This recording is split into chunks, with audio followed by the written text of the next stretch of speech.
For the thousands in attendance and the millions watching around the world, ladies and gentlemen, let's get ready to rumble! Yeah. What's up? This is boy Coach Malachi Williams in the building. We back. New Media Today, USA Boxing. I will be back in the studio tomorrow, guys. This is my last day here at the hotel taking care of some business. This is my last day. I will be back tomorrow. But before we go on, guys, we're gonna have a good show. Can everybody hear me? Give me a thumbs up. Let me know, guys, if you can hear me. Because I can't hear nothing out of the headphones. You know, Halim say, Coach, you still on tour.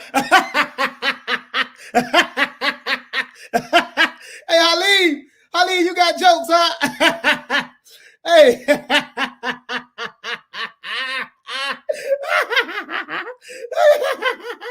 Halim said I'm still on tour. Hey, man, I'm on the run from the Alphabet Boys, man. The Alphabet Boys trying to get me, dog. I didn't know it was that many of them. I heard they 2,000 deep.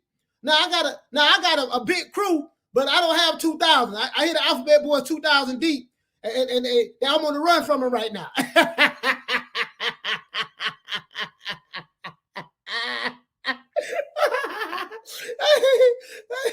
Hey, yo, man, but listen, man, we're gonna have a good show, man. We're gonna have a good show today, man, for sure. This is the last time we're gonna be in this hotel.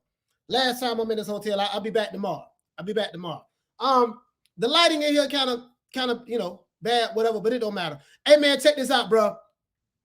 I got the receipts today, guys. I have the receipts. When I say I have the receipts, I'm going to do a part 2 to this. I have the receipts. You know, I knew that it was something going on with this Canelo Alvarez and Caleb Eggplant negotiations that just didn't smell right. Someone from the PBC, David Benavidez, as a matter of fact, I had a receipt right here, guys. I had a receipt right here. I'm not capping. David Benavidez spoke on the subject matter as it relates to what happened to Caleb Eggplant and the Canelo Alvarez negotiations. And it was like I thought it was. But before we get into it, let me give everybody a shout out. I'm so mad I'm not in the office right now so I can roast their ass. I'm so mad. I'm so mad I'm not in the office right now. Today my last day at the hotel, so we ain't worried about it. Listen, man, I'm so upset right now, bro, that I can't roast these dudes like I want to. You know what I mean? But anyways, it was Al Haymon fault. Shout out to Ignorant Boxing. And I got the receipts. I have the receipts. But I want to, you know how I want to put it on the monitors. I don't have the monitors enough to witness. So I want to put it on the monitors, guys, so I can put on the full display. I'm going to show you guys. I knew something didn't smell right. We gave Canelo everything he wanted. And he still turned the deal down. Turned the fight down. We gave him everything he wanted. And you knew what I said last week. Yeah, I hear what you're saying, but sometimes it's not what you say. Sometimes it's what you're not saying. You see what I'm saying? What you didn't tell us, Caleb Eggplant. What was it that you forgot to mention when you called and spoke to ESPN? David Benavidez cleared it up. I have the receipts and the link in the description. So you guys can check out this podcast called SibbieBoxing. SibbieBoxing, they got 90 subscribers. SibbieBoxing, Caleb Plant did an interview on there. But anyway, shout out to Ignorant Boxing. Shout out to Joe. Shout out to Halim in the building. Shout out to Right Up the Storm. Shout out to Diallo Huggins. Salute to my brother Diallo fam. Shout out to Merrill Dixon. Shout out to OG, double OG, triple OG, quadruple OG. What's going on, fam? The OG in the building. Shout out to my brother Charlo. Shout out to Double A Sagittarius. Shout out to Paul Evans. What's going on, fam? Shout out to Juan Ramirez. Shout out to Dude Bro. What's going on, fam? Salute to you, brother. Shout out to Eric Sanchez. Shout out to It's Cold in the Winter. Shout out to Martin Leo. Shout out to, I like to give everybody a shout out, man. You know how we do it, man. Shout out to my brother Jeff Luciano. Jeff, what's going on, fam? Y'all said coach on the run. Y'all on the run, man. Alphabet boys, they after me, bro. They after me. They told me if I don't pipe down, they're gonna send their goons after me, man. They got too many goons, bro. So I gotta move from location to location. You know what I mean? The Alphabet boys too deep. All right, man. Them dudes some suckers. Ain't nobody running from them fools. Anyways, shout out to Philly Fly. Shout out to Richmond. Shout out to Adrian. Adrian, what's going on, fam? Shout out to D Nice. They call me D Nice. Shout out to Richard Sletsky. What's going on, fam? Shout out to Furian Survivor. Yeah. Shout out to my brother Bruce Goals. Shout out to Sergio. Sergio, what's going on, fam? Shout out to Joseph. It is what it is, man. Let's get into this, man. Let's do this. Man. I want to get right into it right now, man. We don't want to play no games right now. So, David Benavidez. Now I have the link in the description below, guys. I have the link in the description below. So please check it out. David Benavidez, as you can see right here. Hold on, guys. Doggone camera. Sorry about that. It's not really showing that well. I don't know why. But David Benavidez, he did an interview with the little small podcast. Let me see. What the hell? All right, here you go. Is it right? David Benavidez, he's down here to the left. He did an interview with the small podcast. Yeah, if you're new to the channel, please subscribe. Please like the video, share the video.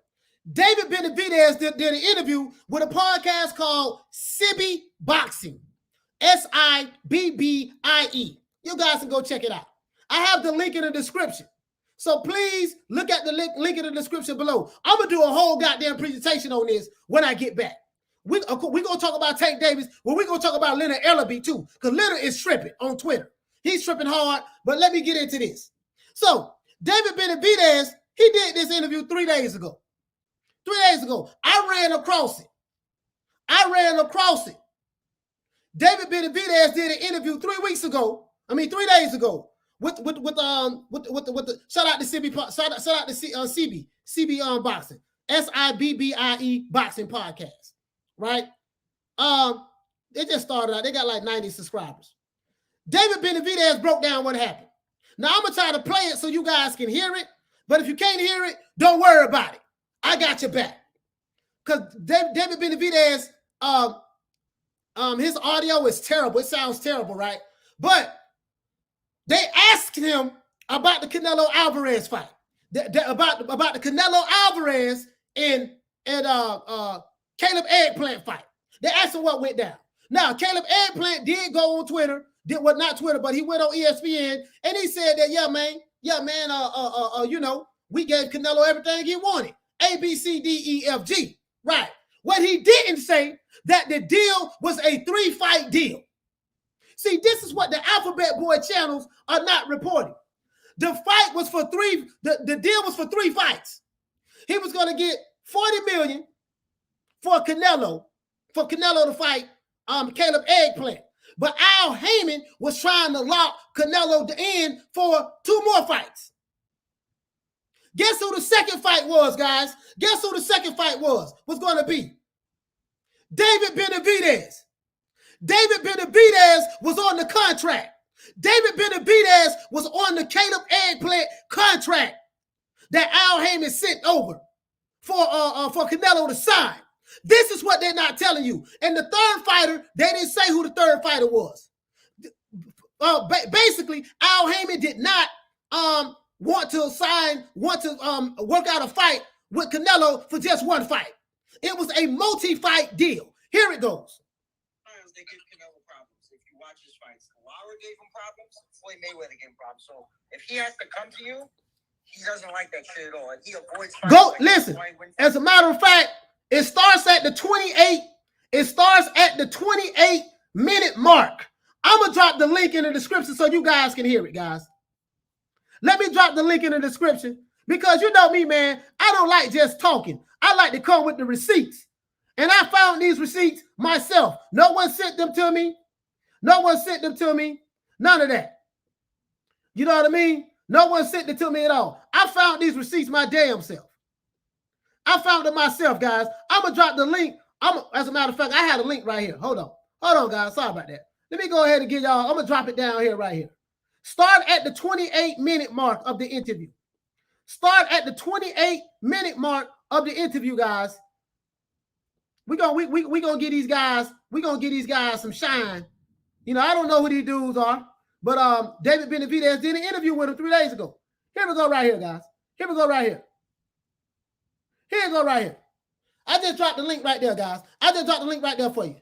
I just dropped it right there. I'm not capping. Start at the 28-minute mark. At the 28-minute mark is when they're asking about Canelo Alvarez and Caleb Plant. And David Benavidez clarified. He said that Al Haymon told him personally that his name was on that contract for Canelo Alvarez and Caleb Plant negotiations. This is what David Benavidez said. I'm not saying this. David Benavidez said this. Last time I checked, David Benavidez is a PBC fighter. David Benavidez is a PBC fighter. Last time I checked. That's the link right there, guys. So I'm not capping. Remember, start at the 28-minute mark. This is what they're talking about it at. He went up to fight Rocky Fielding instead of being potentially up to now, 160. I will say this. This podcast, yeah, that's good news. That's good news about Shakur Stevenson here. November. That's good. But they're on the same side of the street. So this podcast, they don't like Canelo. This is a Canelo, I don't want to say hating podcast. Yes, it's a Canelo hating podcast. Now, this YouTube channel, they don't like Canelo.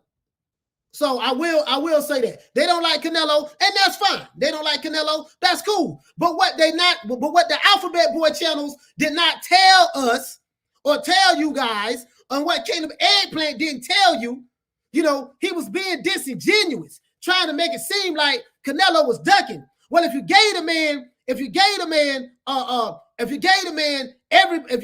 everything he wanted, why he didn't sign the contract? You want to know why?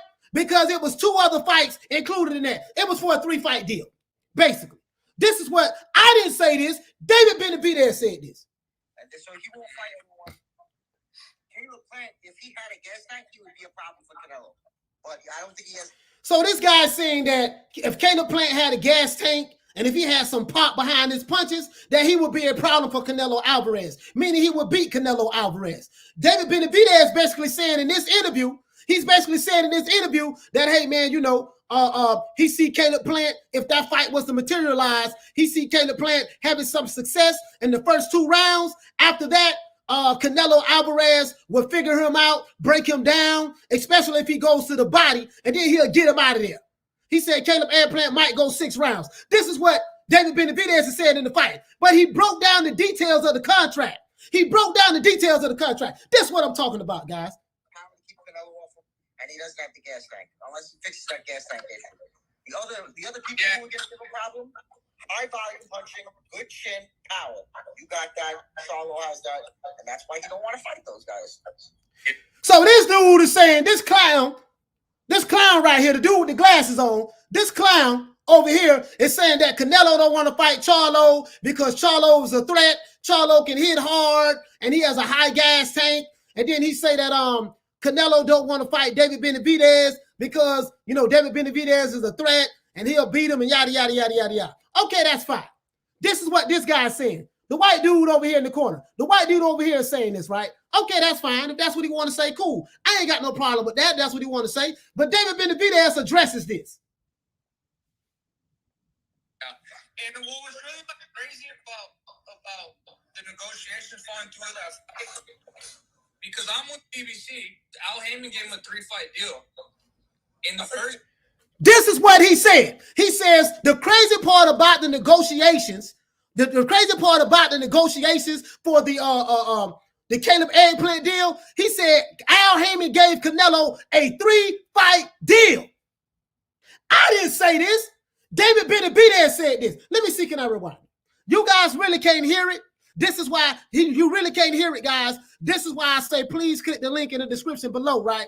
please click the link in the description below and start at the 28-minute mark. David Benavidez clarifies that Al Haymon offered Canelo Alvarez a 3-fight deal.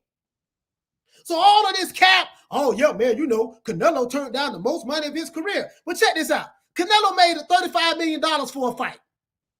His highest payday has been $35 million for one fight. PBC, Al Haymon offered him $40 million, $5 more million than he got paid before. So what the hell is $5 more million when you got money like Canelo? So he agreed to everything. But guess what? They offered him a 3-fight deal. Again, I'm not saying this. A PBC fighter, David Benavidez, said this. Let's do this. Let me see, can I take it back a little bit? I'm like John Ryder, so we knew what was going to happen. Let's see, can I take it back a little bit, guys? That's why Al Haymon did not have respect. And I mean, it just, because I don't know what happened as camp, but he should have been. Here you go. You guys can't hear it, but Drained him in there. He's not ready to fight that. He looked like he lost the you guys can't hear it, man. Yeah. There's two styles that give Canelo problems. If you watch his fights, Lara gave him problems. No, this dude saying Laura gave Canelo problems, which he did. He avoids fighters like that. That's why he wouldn't fight Demetrius. He said that Canelo avoids fighters like Demetrius Andrade.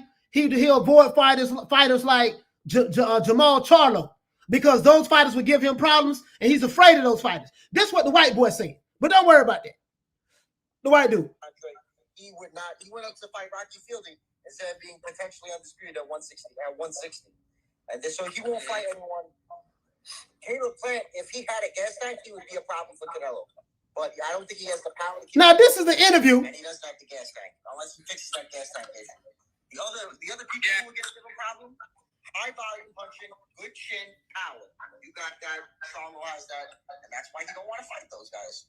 Yeah, and what was really crazy about the negotiations falling through that fight, because I'm with BBC, Al Haymon gave him a 3-fight deal. In the first game, one fight with an option for 2. Yeah, so it wasn't even like he was going to force him to do 3. It was. Yeah, it was. Now check this out. David Benavidez is telling this guy that Al Haymon gave Canelo a 3-fight deal. This guy in the podcast over here, the white dude with the glasses, he's trying to tell David Benavidez that no, Al Haymon gave him a 1-fight deal with 2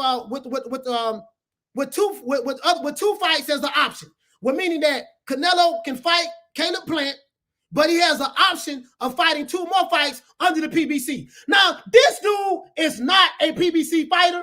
This guy is not even with the PBC. He's a podcaster. He has a YouTube channel, and he's doing a bit, and he's interviewing David Benavidez inside of his house. He's trying to tell David Benavidez the details of the contract. The only problem with that is, fool, you don't know what David Benavidez knows.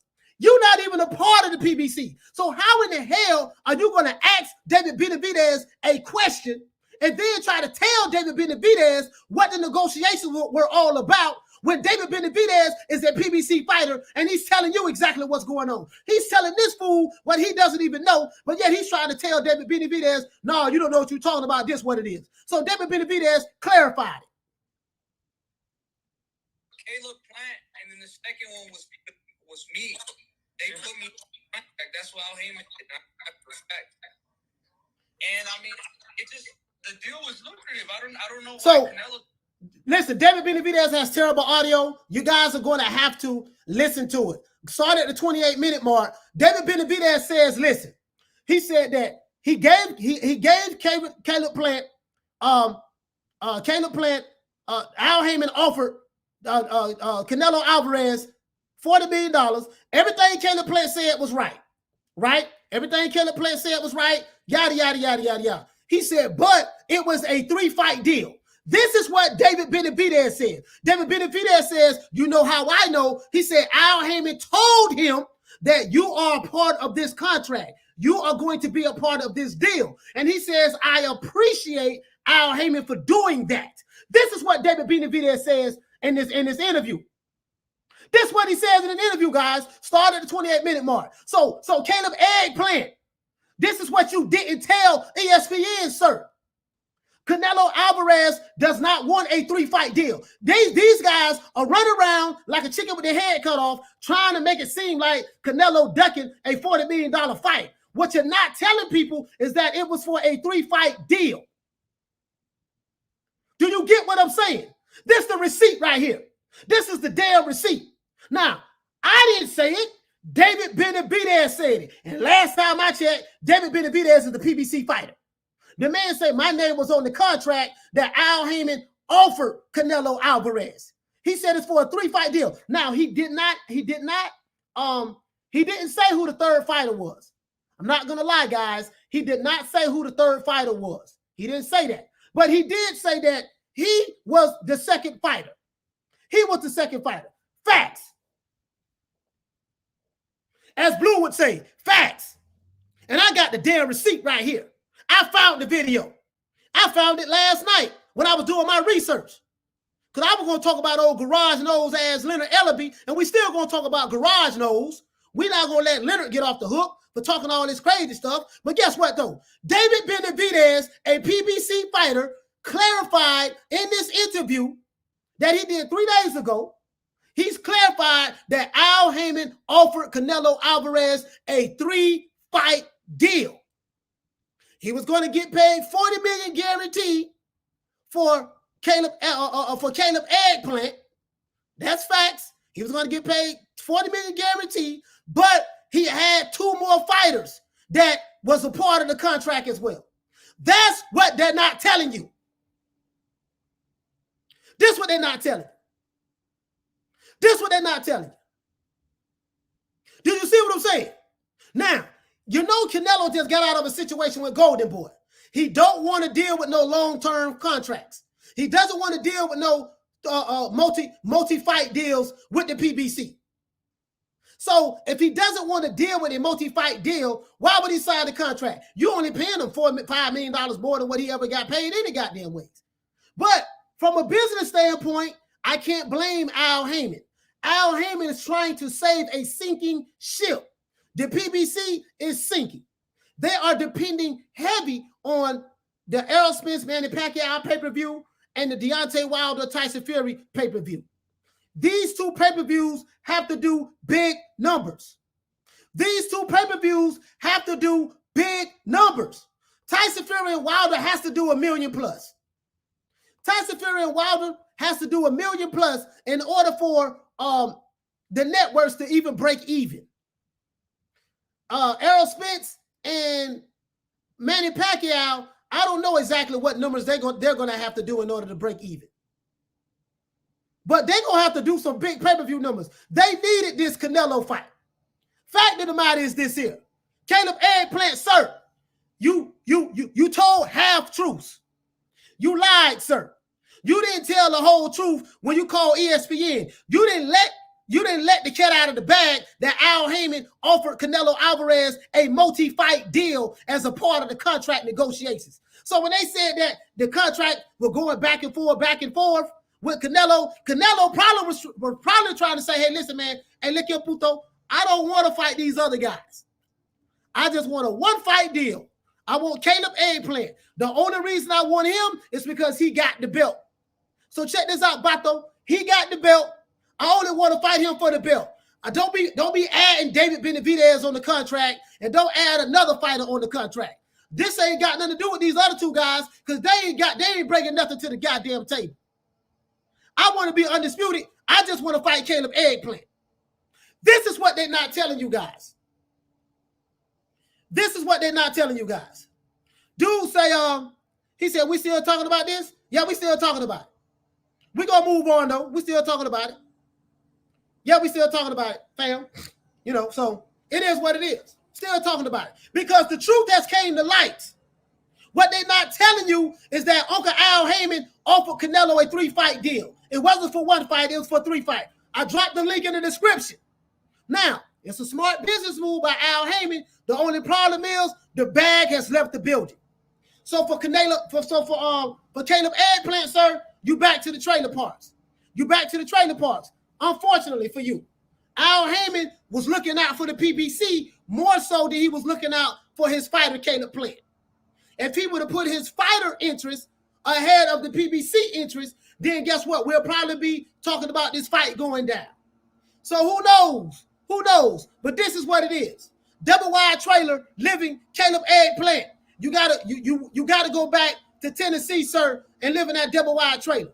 Also, for all you guys who are all of a sudden Caleb Plant fans, and you don't like what I'm saying, and you're getting mad at what I'm saying, because I heard some stuff going through the grapevine of a certain guy.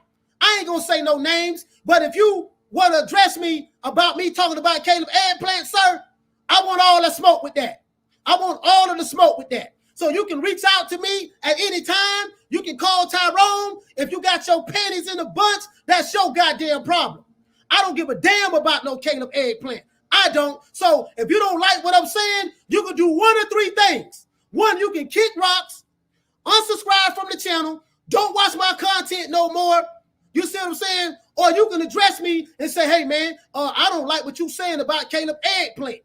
If you can't do that, I ain't trying to hear none of that shit. Not me. I ain't copping no deuces. I ain't taking no pleas. Believe that. And I care nothing about your goddamn friendship. I don't. And I mean that. I stand on that. I live on that. I fight on that. And I die on that. And I mean that. I'm the type of guy, when I say some shit, I mean it. I meant what I said. So if you got a problem with it, that's your problem. Stop being a beta male. Get your panties out your ass cheeks. Get your panties out your ass cheeks. Stop wearing thongs and stop getting upset about Caleb Plant. Period. It is what it is. I don't give a damn who it is. Now, let's move on from Caleb Plant. Now, I hope I clarified, guys, why Canelo turned the fight down. Canelo turned the fight down thanks to David Benavidez, sir. David Benavidez, thank you, sir. Thank you, sir, for clarifying why Canelo walked away from the deal. Canelo was offered a 3-fight deal, according to David Benavidez, and David Benevidez is a PBC fighter. Al Haymon wanted to secure the bag with 3 fights. Canelo said, no, we ain't doing that. And that's why he walked away. Now, David Benavidez did say that it was a good deal. He don't know why Canelo walked away. Canelo was making $40 million. He should have took the offer, according to David Benavidez. But, of course, he's going to say that because he was added to the contract. If Canelo would have signed the contract, Canelo would have been on the hook for 3 fights. He would have fought Caleb Plant and then 2 more fights. Canelo wasn't going for that. That's what it was about. Click the link in the description below. Help this guy. Now, they don't like Caleb. They don't like Canelo. That's fine. If you want to subscribe to their YouTube channel, that's fine. But start at the 28-minute mark. Start at the 27-minute mark, and you'll get your answer. You'll get your answer. This ain't no cap. This ain't no cap. This coming from David Benavidez's mouth. This coming from the horse's mouth. You see what I'm saying? Because he was a part of the contract. So, you Caleb Plant fanboys, you better be lucky I'm not in the studio, because I'll be roasting your ass right now. You better be lucky I'm not in the studio right now. If I was in the studio right now, I'll be roasting your ass. I don't give a damn about your feelings, homie. I don't. I don't give a damn about your feelings. Trust me, I don't. You ain't my homeboy. I don't give a damn about your feelings. I'm just being honest with you, dog. I don't. You see what I'm saying? So I let that be known. I let that be known. You see what I'm saying? I let it be known. Don't care nothing about your feelings. Get your thorns out your ass cheeks. Stop being a little bitch. Stop being a beta male. Stop being a fanboy of the Alphabet Boys. Stop being a fanboy of PBC. Stop being a fanboy of Caleb Plant. And stop being a fanboy of Al Haymon. Get your lips off of Al Haymon's ass cheeks. He don't need you. He don't need you kissing his ass. He don't need that. Remember that. He don't need that. So remember, I don't give a flying what. Don't make me no never mind, homie. I'm on my side of the street. I'm on the other side of the street. You on that side of the street, I'm on this side of the street. And guess what? I ain't copping no deuces. I ain't taking no pleas. You see what I'm saying? 3 o'clock Eastern Standard Time, 6 days a week, from Sunday to Friday. And guess what? We might rock out this weekend Saturday as well. So it is what it is, man. I said what I had to say on it. If they mad, you know, if they mad about me, talking about the color me bad, talking about Robin Thicke, talking about Vanilla Ice, talking about Justin Timberlake, that ain't my goddamn problem. That ain't my problem. Stop being the beta male. Stop wearing your thongs. Get your thongs and your T-backs out your ass cheeks. Be a man. You see what I'm saying? And stand on your own too. If you get offended by what I'm saying, guess what? You the nigga I'm talking about. So it is what it is. Now, let's talk about old garage nose, Leonard Ellerbe. Old garage nose, Leonard is what I like to call him. Old garage nose. Garage nose says that Tank Davis is better skilled than Manny Pacquiao.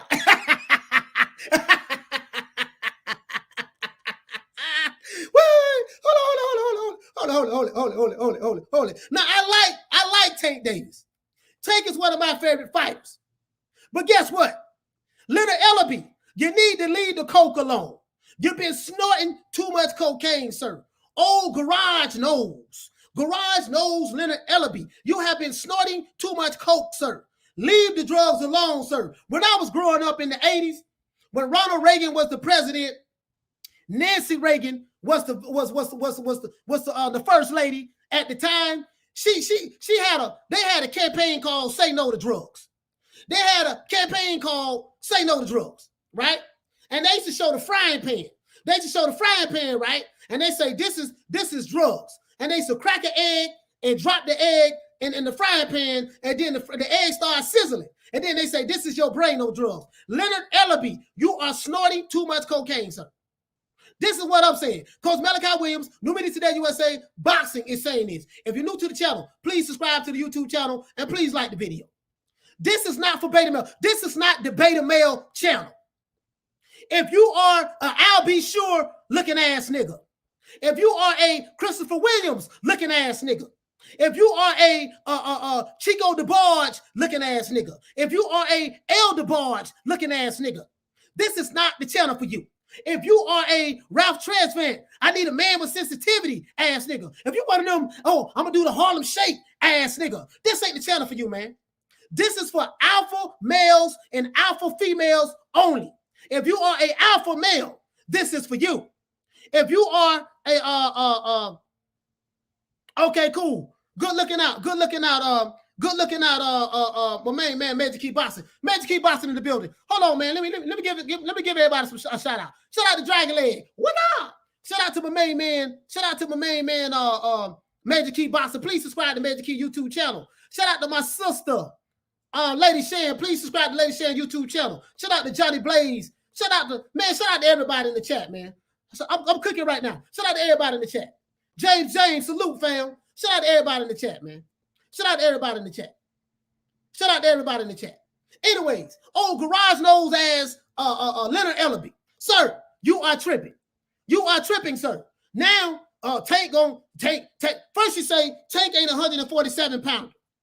Tank ain't 147 pounder, right? I don't know who is Leonard Ellerbe's dealer. Tell me, where is Leonard Ellerbe buying his dope from? Whoever's selling Leonard Ellerbe some dope, Leonard Ellerbe snorting some good shit. Leonard is snorting some good stuff. Whoever is Leonard Ellerbe's supplier, you must have some good stuff you selling this dude. You got that double barrel shotgun nose. You can snort a whole key in 5 minutes. Literally, that's just for one nostril. I'm talking about one nostril. Leonard, listen. Leonard can take a whole, listen. That's the keyboard, guys. Leonard can take a whole goddamn key and just hit right there. He can snort a half a brick each nostril. Now this fool talking about Tank Davis. And this ain't no knock on Tank, but I got to call it like I see it. Tank Davis is better skilled than the legend Manny Pacquiao. And he say Tank Davis would do what Keith Thurman couldn't and knock Manny Pacquiao out. Let me slap my face. Leonard, garage nose Leonard. Sir, You was high when you made that statement. Then you say that Tank will knock Keith Thurman out. Keith Thurman is an elite fighter. Keith Thurman is not those flat-footed Mexican fighters that Tank Davis has been fighting his whole career. Now, I like Tank Davis, but let's keep it a buck. The young man has been fighting flat-footed Mexican fighters. Keith Thurman is not Mario Barrios. Keith Thurman is not Mario Barrios. So for you, Leonard, to sit back and say that Tank Davis will not move up to 147 and knock Keith Thurman out, sir, you're ludicrous. For you to sit back and say that Tank Davis is better skilled than Manny Pacquiao, sir, how much dope have you been smoking? Please, how much dope have you been smoking? So let me get this straight. Tank ain't gonna fight Lomachenko. Tank ain't gonna fight Teofimo Lopez. Tank not gonna fight Devin Haney. Tank is not gonna fight Josh Taylor at 140, right? He's gonna skip all of these guys. Then you're gonna say that he'll knock out Keith Thurman at 147. Then you'll say he's better skilled than Manny Pacquiao. Nigga, please. What miss me with that bullshit? How in the hell? What are you gauging that on? See, remember, guys, when you say a fighter is better than another fighter, you have to have something to judge it by. What can we gauge this on? Well, did you see what he did to Mario Barrios? Nah, Mario Barrios is a C-class fighter. This is facts. This is facts. Listen, man, hold it. Let me pull this up, man. Let me pull this up. Because this don't piss me off. Leonard don't piss me off, dog. Leonard don't piss me off. I ain't want to do this. I ain't want to do this because I like Tank. I rock with Tank. But this is just too much. This is too much. This is too much. This is too much. I gotta do it. Listen, man. If you are a man with sensitivity and you wear thongs, if you sit down when you piss, you might not want to watch this show today. If you are a beta male, if you are a PBC ass kisser, if you wear thongs, if you sit down when you piss as a man, you might not want to watch this show. Let's do this. Let's do this, man. Let's do this. This here, man, this here, let's pull this up. Because for you to sit back and say that Gervonta Davis is better skilled than Manny Pacquiao, for you to say this, sir, I need to know, what are you basing this on? Right now, I'm looking at Tank Davis's resume. We're looking at his resume. What are you basing this on, Leonard? Leonard, leave the coke alone. Cocaine, like Rick James say, cocaine is a hell of a drug. Cocaine is a hell of a drug, like Leonard say. Hold on, guys. Let's do this. Cocaine is a hell of a drug.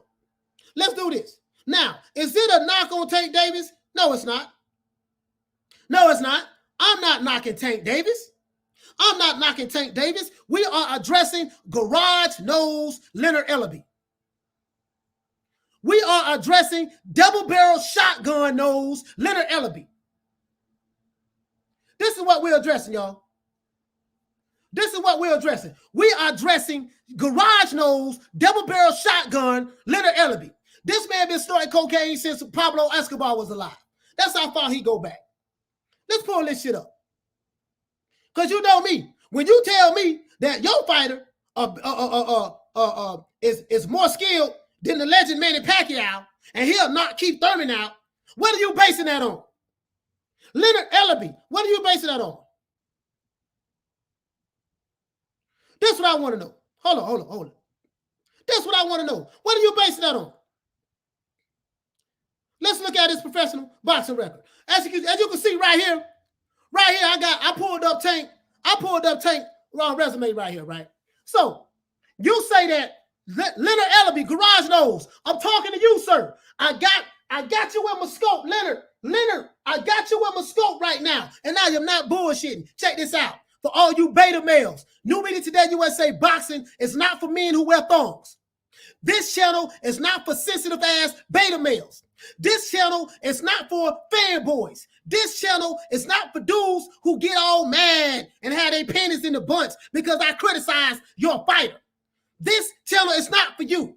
You see what I'm saying? If you get mad and your G-string is making you feel uncomfortable, guess what? You can kick rocks. We don't need you over here. Exit that way.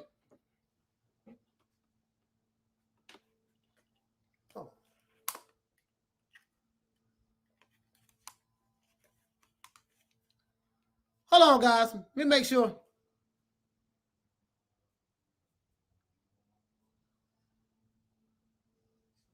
All right, we back. We don't need you over here. Exit that way. Exit that way. I ain't got time for no goddamn. I ain't got time to be pacifying these dudes, getting all emotional. Man, these niggas in their 40s and 50s. These niggas is in their 40s and 50s, getting all emotional about some niggas they don't even know. Man, cut it out. So anyway, Leonard Ellerbe, sir. So you're saying that Tank Davis is 10 times more skilled than Manny Pacquiao based on what, sir? Based on what he showed you fighting Mario Barrios? Surely you can't be talking about that. Based on what he did to Leo Santa Cruz? Based on what he did to old ass Gamboa? He stopped him in the 12th round. Based on what he did to Ricardo Nunez? Based on what Tank did to Hugo Ruiz? Based on what he did to Jesus Cellular? Based on what he did to Francisco Fonseca? Based on what Tank did to Liam Walsh? Based on what Tank did to Jose Pedraza? Now, Jose Pedraza was a good fight, not even gonna lie. Based on what Tank did to Mario Antonio Marcias, right? Come on, man. Tank got a resume full of Mexicans. He don't fought all of Mexico on here. Sir, when you tell me, Leonard, that Tank Davis is 10 times more skilled than Manny Pacquiao, you're going to have to show me who has Tank Davis fought on Manny Pacquiao's level. I'll wait. Leonard. I'll wait. When you tell me that Tank Davis is 10 times more skilled than Manny Pacquiao, you're going to have to show me who has Tank fought on Manny Pacquiao, or who has Tank fought on his resume to where you came up with this conclusion. Who has Tank fought that's on Manny Pacquiao's level? Explain this to me. Like, I want to know. I want to know like Joe. That's all I'm saying. Garage knows. Double barrel shotgun knows. Leonard Ellerbe. Sir, when you tell me that Tank Davis is 10 times more skilled, you sound like that fool Malik Scott. Now you sound like Malik Scott when he talking about Deontay Wilder is 10 times more skilled than Muhammad Ali inside the ring, and he's fought 10 times more battles outside of the ring than Muhammad Ali. You sound like that fool. You sound like that fool now. Hold on. This one dude say the eye test, Tank passes. Okay. Hold it. When you say the eye test, who has he fought that passed the eye test, sir? Who has he fought? What eye test? Listen, your competition who you fight would tell me that. Now, is Tank Davis a great fighter? Of course he's a great fighter. But the eye test don't tell me he's 10 times more skilled than Manny Pacquiao. Nigga, please. You must be on the payroll for Leonard Ellerbe. Oh, with all due respect. You must be on the payroll for Leonard Ellerbe. Garage knows must have sent you over here, sir. The eye test tell you that Tank Davis is 10 times better than Manny Pacquiao? Nigga, please. Man, you must be snorting that shit that Leonard Ellerbe snorting. Literally. You snorting the same shit that Leonard Ellerbe snorting. Both of y'all must have the same supplier. And I know you might be being sarcastic, brother. I know you might be being sarcastic, fam. OPC Music Group. I know you might be being sarcastic, my brother, but I'm just saying, it's some dudes out there that's really saying that. And I like Tank Davis. Tank is one of my favorite fighters. But what you're not going to tell me that Tank Davis is 10 times better, more skilled than Manny Pacquiao. In order for you to say something like that, you are going to have to show me fighters that Tank has fought on Manny Pacquiao's level.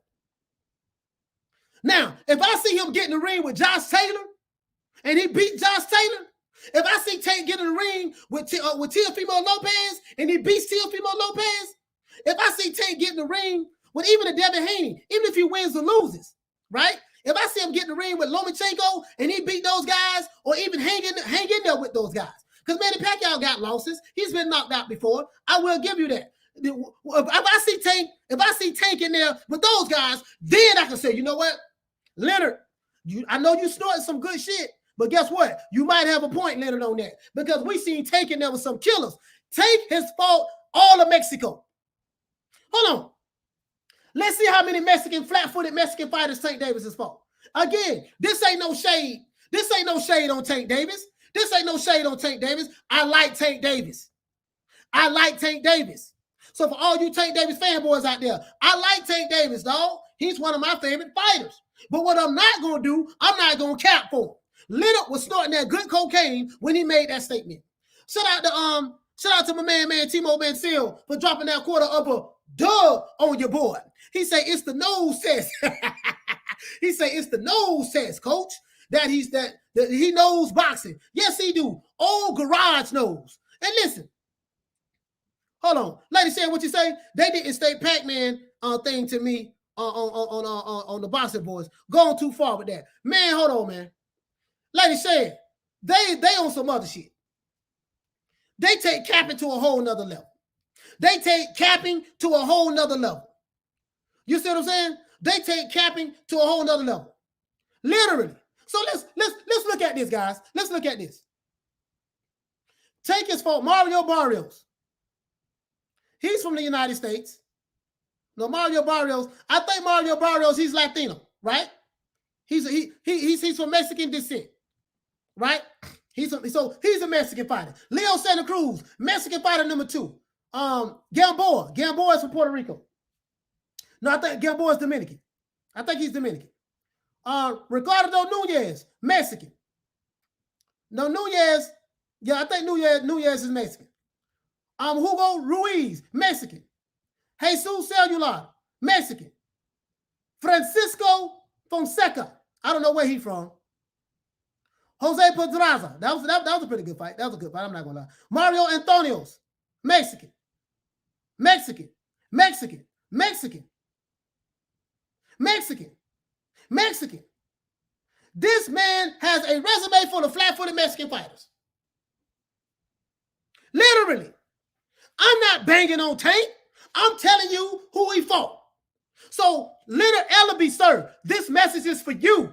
This is for you, Leonard. Garage knows Leonard. The guy, right now, you probably snort right now. You probably like, you're snorting too much cocaine, Leonard. Leonard, say no to drugs, sir. Say no to drugs. Now, I like Tank, but what I'm not going to do is cap for Leonard Ellerbe. Now, Tank didn't say this. Tank didn't say this. So I'm not here to bang on Tank. Pause. I'm here to bang on Leonard Garage Knows Ellerbe. Shout out to my brother Charlo for dropping that $2 super chat on your boy. Man, I appreciate that, fam. I appreciate that for you dropping that for dropping them £2 on your boy. I appreciate that. I appreciate that. This man is finding, this man, listen, bro. Leonard Ellerbe, sir. Leonard, sir, you are tripping hard. I wanted to address this yesterday. But guess what, Leonard? I got you in the scope right now, sir. I got you in the scope right now. So listen, for all you PBC fanboys, for all you call Al, big, cat, call Al. Listen, sir, I'm going to tell you PBC fanboys something. If you sit down when you piss, this is not the channel for you. I know Gamboa, what you say, Gamboa is Cuban? Martin, what you say, fam? Gamboa is Cuban? Yeah, thank you for straightening. Thank you for letting me know that, fam.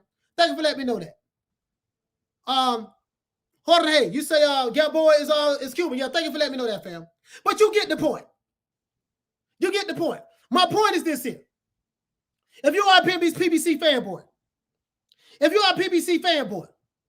and you get emotional when you come to this channel and you see that I am criticizing Garage Knows, if you see that I am criticizing Al Haymon, if you see that I am criticizing your favorite PBC fighter, This ain't the channel for you, man. I'm not here to coddle these dudes. These dudes are babies.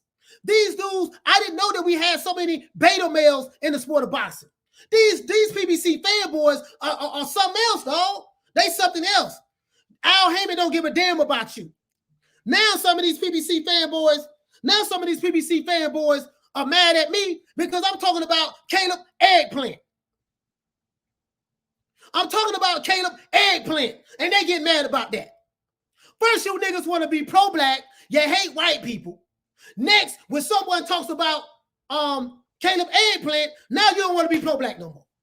Power to the people going out the door. What happened to power to the people? You want to be militant, pro-black. You niggas are in your 50s, your 40s and 50s. I'm 47. These dudes are my age and older, and they fanboying. I don't respect you fanboys. I don't respect you PBC ass kissers. I don't want your friendship. Don't want to be down with you. Don't care if you don't like me. I don't care. I really don't. Guess what? I ain't never reached out to you, homie. I've never reached out to you, homie. Never. Remember that. I never reached out to you. Remember that. So anyways, let's go ahead, man.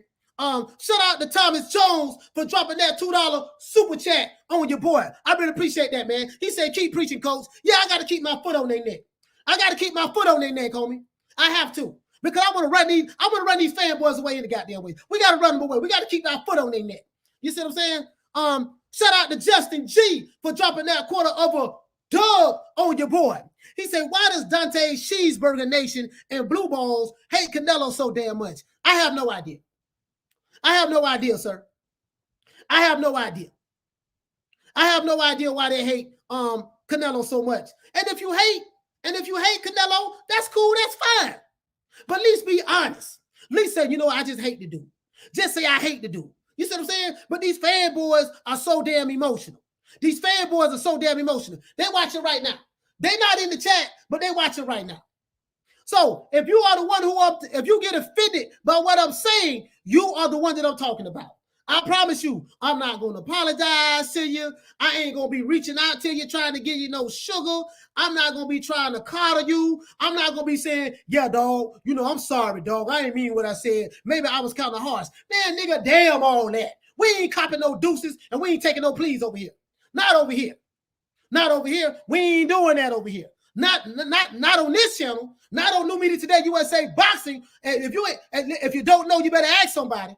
Because guess what? When you go to my channel, when you go to the you see everybody in the chat. We are family. We are family in the chat. This is a family-oriented show. And we do not like fanboys over here. This is a family-oriented show, and we don't like fanboys. See, this is why I rock with everybody in the chat. Everybody in the chat, we got one accord. We love the sport of boxing, and we ain't got time for no fanboys.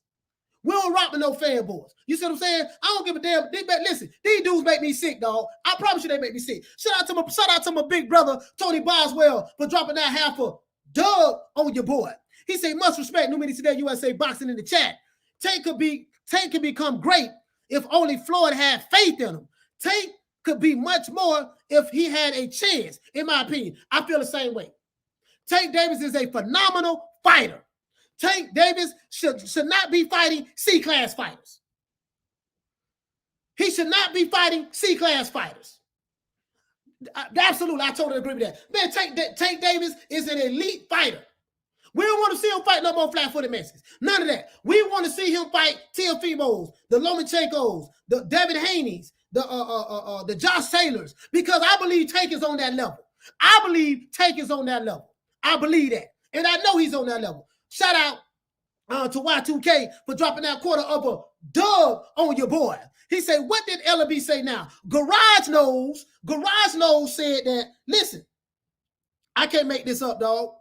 I swear I can't make this up. Garage Nose said that Tank Davis is 10 times better than Manny Pacquiao. 10 times more skilled than Manny Pacquiao. This is what this fool said. Tank Davis is better skilled than Manny Pacquiao. He didn't say 10 times. Sorry about that. I was wrong. He said Tank Davis is better skilled than Manny Pacquiao. Based on what, sir? What are you basing that on, sir? That's Garage Nose. Leonard, Look at me, Leonard. Leonard, look at me. I'm talking to you, sir. Garage knows. I'm talking to you. Look at me, Leonard. Leonard, look at me. What are you basing that on? Leonard, what are you basing that on, sir? When you say Tank is better skilled than Manny Pacquiao, what are you basing that on? Are you basing that on what he did to Mario Barrios?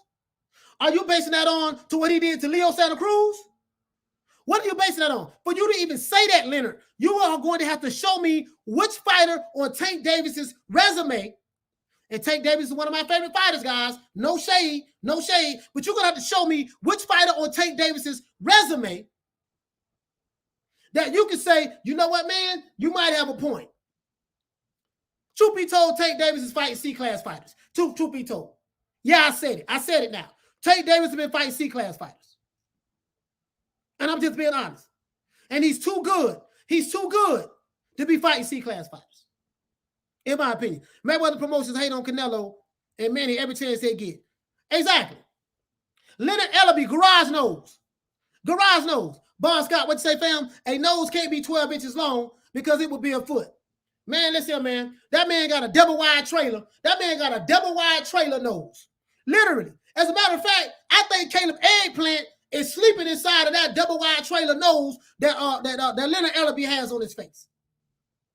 Leonard Ellerbe, you look like Snuffleupagus. Watching fans, shout out to Evis for dropping that dropping that $2 super chat on your boy. He said watching Fanboy channel is like watching TV soap opera. Exactly. It is. It is. It is. Now, Leonard, it's something that you said, sir. Leonard Ellerbe, sir, something that you said. You said that Tank Davis, you said that Keith Thurman is a phenomenal fighter, but you also said that Tank Davis would knock Keith Thurman out. Let me get this straight. Let's get this straight. You said that Tank Davis would knock out Keith Thurman. He will move up to 140. You said that he's not a 147 pounder, but then you said that he'll knock out Keith Thurman. Nigga, please.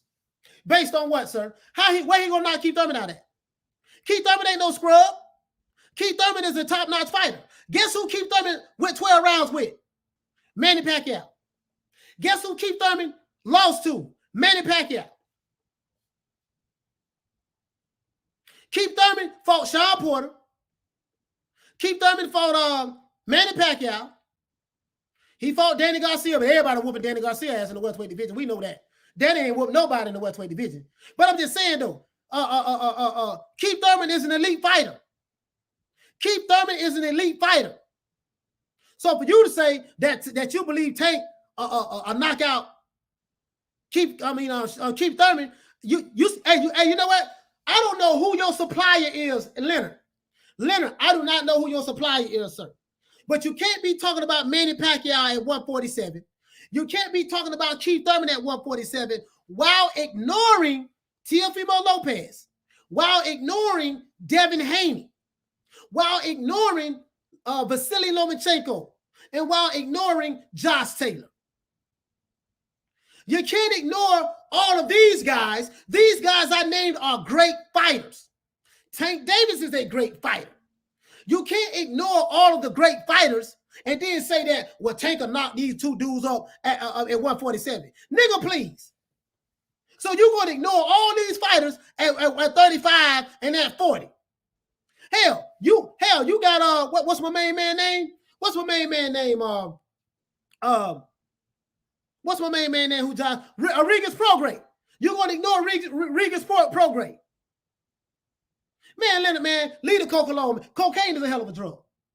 Remember Rick James, guys? Remember Rick James? God bless. R.I.P. to the great Rick James.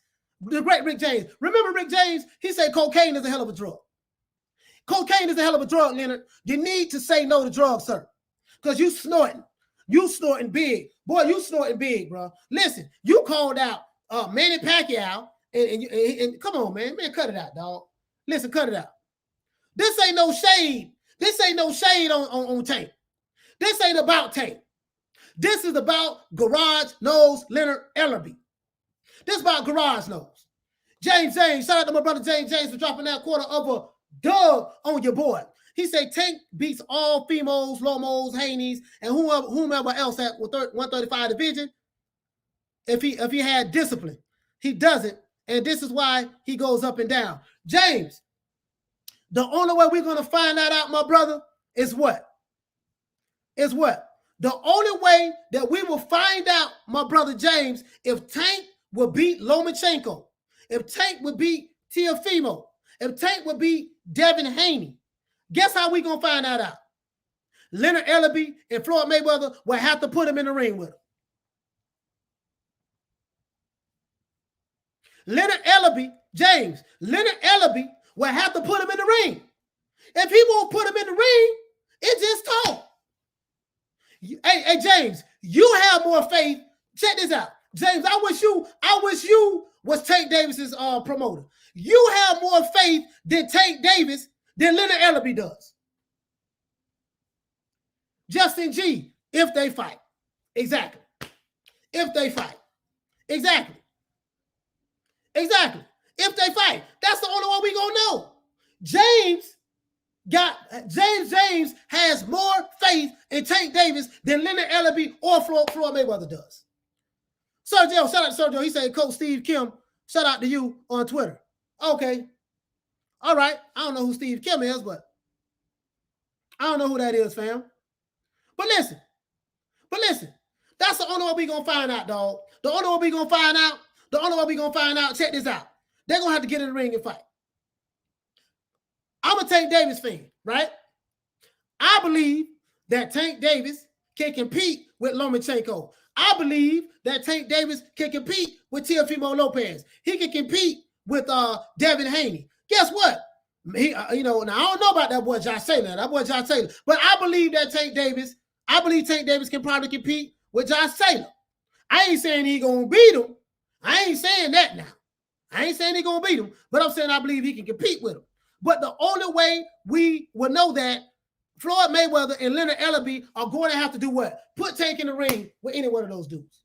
I don't want to see him fight no Mario Barrios. Leonard, you the same guy. Tony Boswell say facts. Tank is too good to be fighting these other fighters. Tank should be fighting the top 5 at 135 and 140 division. Plain and simple. Facts. Listen. Leonard Ellerbe, you the same dude Garage knows. I'm talking to you. Look at me, sir. Garage knows Leonard Ellerbe and the PPC fanboys. I'm talking to you guys. Leonard, you are the same guy who said that Josh Taylor is nobody. You said Josh Taylor is nobody. Yeah, he nobody. He's just the only undisputed champion in boxing right now. When you go on the WBA, the WBC, the IBF, and the WBO, they all say that Josh Taylor is the undisputed champion, undisputed junior middleweight, junior welterweight champion of the world. They all say that. They all say that, bro. So when you say Josh Taylor ain't nobody, nigga, please, how Josh Taylor ain't nobody? Yeah, he just an undisputed champion. He's the only undisputed champion in boxing. Because when you look up Teofimo Lopez, hold on. They don't even have Teofimo as being undisputed with all of the sanctioning bodies. Let's look at it. Let's go to WBC website. Because Mauricio Sulaiman, you full of shit too. Mauricio Sulaiman full of shit as well. Because, Teofimo is undisputed. Where he undisputed at? Because how come the other sanctioning bodies ain't saying he undisputed? How come WBC saying that Devin Haney is the WBC champion? Bruh, not throwing no shade on Teofimo. Not throwing no shade on Devin Haney. I'm just saying, there is no dispute about Josh Taylor. There is no dispute with no sanctioning bodies about Josh Taylor. That boy is the only undisputed championship fighter in boxing right now. It ain't no dispute. There's no somebody else got the WBC belt with Josh Taylor. Josh Taylor got that. So that's all I'm saying. That's all I'm saying. That's all I'm saying, fam. You know what I mean? So this shit right here is pissing me off because Garage knows Leonard Ellerbe.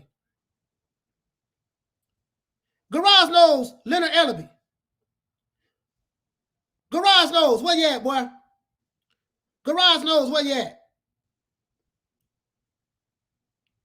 When you go over here, man, when you go over here, you got a whole bunch of goddamn confusion. Let's go to the rankings over here. Let's go to the rankings over here. Lightweight. Let's look up lightweight. WBC lightweight champion.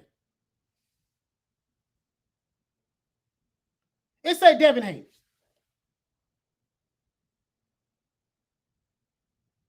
It says right here, what you see right here, guys? Franchise champion. WBC franchise champion, Teofimo Lopez. Shout out to my brother James for dropping that quarter of a dub on your boy. He said, no, I don't have more faith because I ain't what them in. No, but you get what I'm saying, though. You get what I'm saying, though, James. I'm saying I believe like you believe, brother. I believe that Tank Davis is an elite fighter and that he should be in the ring with these guys. That's all I'm saying. If you're new to the channel, please subscribe to the channel and please hit the like button and share the video. If you're a fanboy, if I'm offending you, good. I promise you, if you show up tomorrow, fanboys, I will say something else that's going to offend you even more. I promise you that. I specialize in pissing off fanboys. This is my specialty.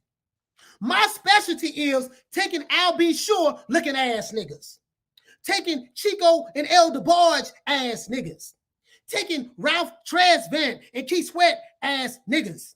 My specialty is taking Alphabet Boy ass niggas.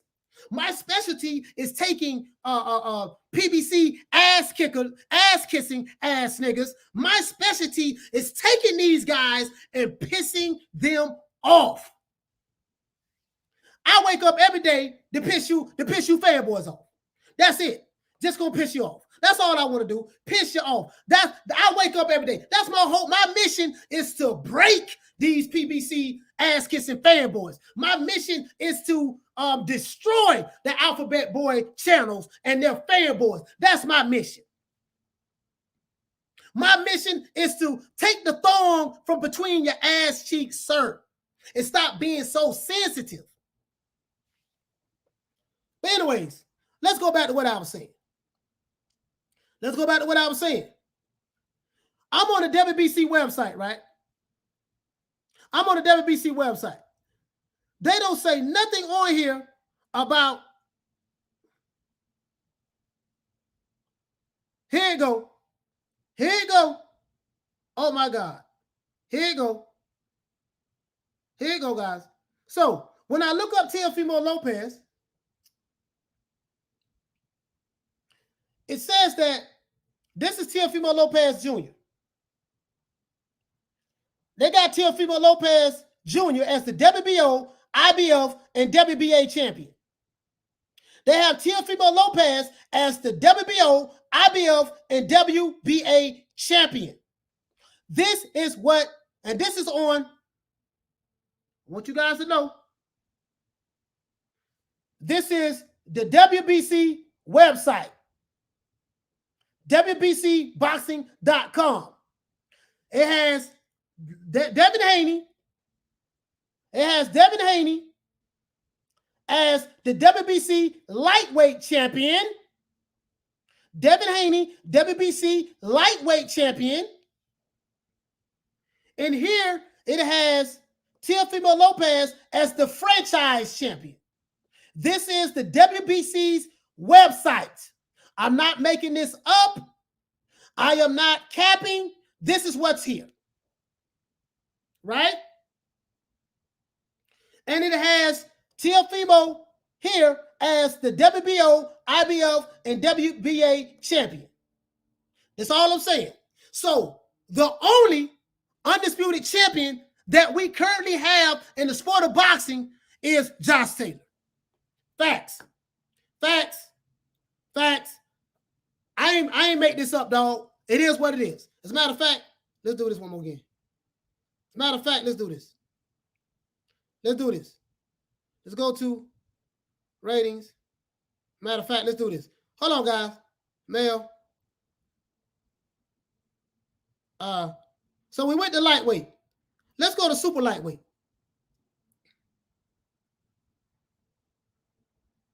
Let's go to super lightweight.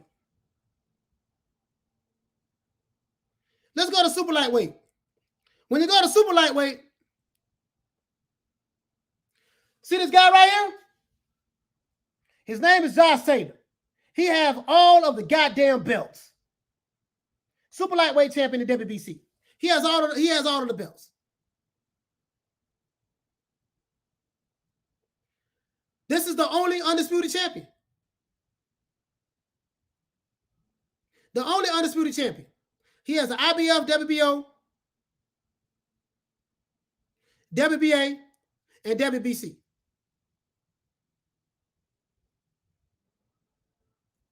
He got all the belts. He got all the belts, dog. So, in order for us to see exactly what Tank has, because I believe in Tank. I believe in Tank Davis, Garage Nose, Leonard, Ellerbe. I believe in your fighter, sir. We need to see Tank in the ring with Josh Taylor, Teofimo Lopez, Lomachenko, Devin Haney. That's it. That's it. So when you tell me that he's more skilled than Manny Pacquiao, I need to know, what are you basing that on?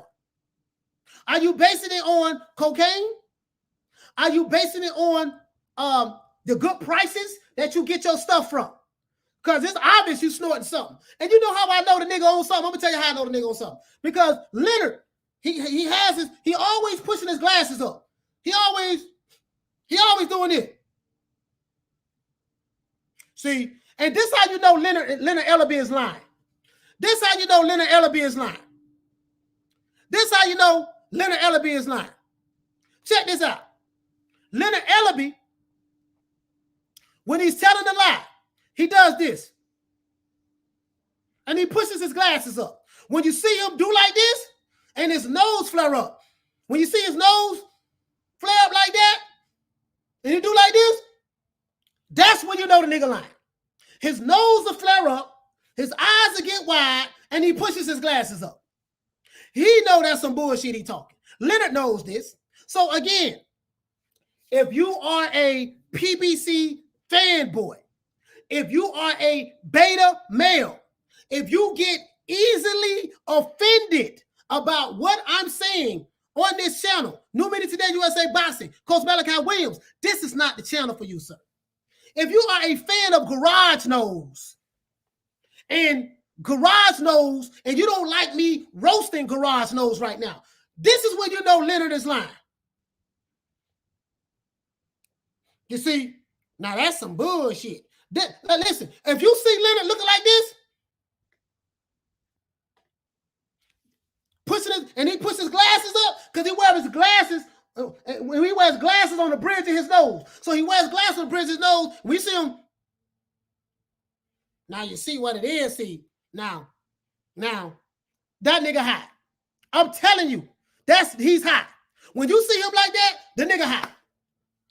Leonard Ellerbe, you have lost all credibility to me, sir. You lost all credibility. Listen, he ain't no different than Blue Balls. Nobody, listen, it ain't a nigga on the internet lie more than Fagnon and Blue Ball Sports TV. Them two niggas lie more than anybody. Like, them are the two of the most lyingest niggas I've ever seen in life. My 47 years of breathing on the planet Earth, I ain't seen no niggas lie more than them niggas. Them niggas there. But Leonard Ellerbe, shoo. Listen, bro, when that nigga do this, you automatically know he hot. He don't snort some of that good coke. He don't snort some of that good coke, dog, and it's done. He said, Coach, I watched some highlights of the Olympics on TV. The British gymnastics. Looks like you, Coach. Joe Frazier. Okay. Yeah, man. I'm just saying, though. Southpaw Killer, what you say, fam? Coach done pointing out the lying traits of learn. Yeah, man, Leonard. Listen, man, Leonard. Leonard, man. I love Tank Davis, man. I love Tank Davis. He's one of my favorite fighters, dog. But I can't roll with you on this. He said every time Leonard Ellerbe hop on the interview, he just got back from the bathroom sniffing a whole 8-ball. Matter of fact, he don't sniff 2 8-balls. 4. 2 in each nostril. 2 in each nostril. Literally. You see what I'm saying? Man, we talking about dude, bro. Anthony Alvarado. What you say, fam? Keeping it real is a thing of the past. Hey, man, we got to call it like it is, man. We got to call it like it is, bro. We got to call it like it is. Gildrum was WBC mandatory when the Darrell fight was botched. Benavidez beat Darrell and then was stripped. He was still a mandatory. Yeah, and then doggone Canelo Alvarez fought Gildrum. We know that was a bum fight. Canelo fighting Gildrum. What that? And Gildrum, hold on. Was that the dude? Was that the dude that's from Turkey? That was the dude out from Turkey, right? Yeah, we know that was a bullshit ass fight. We know that. We know Canelo ain't had no business fighting that dude. I don't want to call him a bum, but I call him a C-class fighter. Out of respect for the fighters. You see what I'm saying? I don't want to call him a bum, but you get what I'm saying. Come on, man. Come on now. You know, Canelo fights some cherries too. I gotta be straight. He fights some cherries too now. Yeah, because Gildrum and Rocky Fielding, I don't know what the hell that was. I'm just being honest with you, dog. But we got to call it like it is. Sneezy Foster say, Tank knocks out Thurman and Danny on the same night. Boy, hush. Boy, hush. I like Tank. I'm not a fan of Danny Garcia. No, you know, I like Danny Garcia. He's a nice kid. Danny Garcia is a nice kid. I'm not too crazy about his father, but Danny Garcia is a nice kid. But to say that Tank will knock Thurman and Garcia out, bro, you capping right now. That's all cap right there, bro. That's cap. That cap. William said, you know when Leonard is telling lies when he opens his mouth. Bruh, listen. Bruh, I'm telling you. PBC fanboy say, Tank is the hardest hitter in boxing. What are you basing that on, sir? PBC fanboy, what are you basing that on, sir? Who sent you over here? Who raised you? That's what we want to know, PBC fanboy. Who raised you, sir? What are you basing that on? You basing that on his fight with Mario Barrios? What are you basing that on? Who has he fought in order for you to say that? That's all I'm saying. I like Tank. You see what I'm saying? I like Tank. But I disagree with you there, sir. I totally disagree with you. Gerald Fields, what you say, fam? Coach, you looking at the fight tonight? Yeah, I'm going to look at the fight tonight. Absolutely. Blue balls be like, a source told me that Fury is going to jail and Wilder is the king of Wakanda. Woo! Bruh. Dub dudes. Oh, my God. Dub dudes, bruh. Let me tell you something. Dumb niggas won't even say my name. That's how much they fear me. They won't even say my name. PBC fanboy, you crazy. Hey man, y'all man. Hey man, PBC fanboy. What's up? What's happening? What's happening, partner? Dude, bro, what you say, fam? You say if you pay sanctioning fees and put yourself in position, you deserve a shot. He did himself right and got a payday. He got a payday. Yeah. I'm just saying though. Camp David. What do you think? Should Crawford move up to 154? It's some killers at 154. I think Crawford should fight Sean Porter. I want that Sean Porter smoke. I want Sean Porter and Crawford to fight. That's what I want next. And then if he can lay in that fight, see what Errol Spence want to do. If him and Errol can't get together, then see if Al Haymon, because Al Haymon is not going to do any business with Terrence Crawford as long as he with PBC, as long as he with Top Rank. Now he'll do business. Now check this out. He'll do business with any other fighter that Top Rank has, but with Crawford he ain't doing it. Why, I have no idea. But Porter and Crawford is the fight. It's the fight. That is the fight that will do about 300,000 pay-per-view buys. 300-400 maybe. Because Crawford ain't no draw on pay-per-view. We know that. Terrence Crawford, that's my favorite fighter, but the nigga ain't no draw. That's facts. He's not a draw on pay-per-view. And Sean Porter ain't no draw neither. So, but maybe them two together, they can do 300,000. They can do about 300,000. I believe that anyways. I think they can do 300,000. But that's the fight to me right there. That's the fight. Sneezy Foster say Tank struggled with Barrios' jab.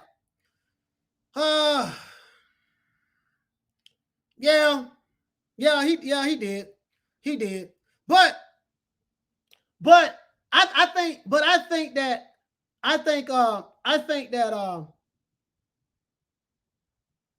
I think Tank, man, bro, I ain't gonna lie, man. I think if Tank, bro, listen, like Tank, I think Tank can rumble, man. I think he'll be able to rumble with Lomachenko and Teofimo. Now I ain't saying he'll beat him. I ain't saying that, but nah, you see. He said you think it does more than Errol versus Porter? Errol versus Porter did 300,000. I think it'll do the same. I think it'll do the same. I think it'll do the same. Please subscribe to the channel. If you're new to the channel, please subscribe and hit the like button for the old boy. I think it'll do the same. I think it'll do the same, fam. It's cold in the winter. Say Leonard's nostrils look like 26-inch rims on the 73 Chevy. Man, that dude there, man. Woo! PBC fanboy say, he say take with KO bud. Hey, I hope they can make that fight. I hope they can make that fight, PBC fanboy. I know you're trolling, but boy, I hope they can make that fight. One thing about it, it don't look like Tank gonna fight anybody worth fighting. So, hopefully they can make that fight so we can see it, because I would love to see it, PBC fanboy. Tank with KO Josh. How'd you get to that conclusion? God barely passes Barrios. Are you serious? Hey, I ain't say that. Hold on. Josh Taylor ain't nothing to play with. No, I ain't. Yeah. No, hell no. No, hell, I ain't. Hey, Demi, I ain't say that. Arlette, salute to Arlette. What's going on, sis? Salute to you, sis. What's going on with you? I'll be back at the studio tomorrow. He said, do you think that we'll ever get Spence versus Bud? To be honest with you, man, if Crawford don't sign with the PBC, we probably won't see that fight. We probably won't see that fight, to be honest with you. I don't think we'll see that fight. I hope I'm wrong, but I don't think we'll see that fight. I don't think we'll see that fight. To be honest. I wouldn't mind, to be honest with you. Arlette, what you say, sis? I am on the road myself in Raleigh. You in North Carolina. You in North Cackalack, headed back to the big NYC. That's what I'm talking about. Yeah, you're right. He's done with him. He got one more fight. October, his contract is up, but he can't leave because he got one more fight. So Bob got to give him one more fight, regardless of what. Bud got one more fight, and he's out of there. I'm not telling you what I spoke to, I'm going to say this. I spoke to one of his trainers. Literally. The boy out of there. He going to fight. We going to fight one more fight, and that's it. And he done.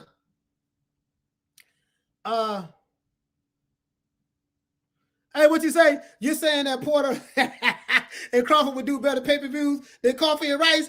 Hey, Richard, Coffee and Rice ain't no pay-per-view, man. So I think it will. I think it'll do pay-per-views. I think it'll do good pay-per-views. I think, again, 300,000 ain't no big number, dog. I'm just saying Crawford he ain't no draw on pay-per-view.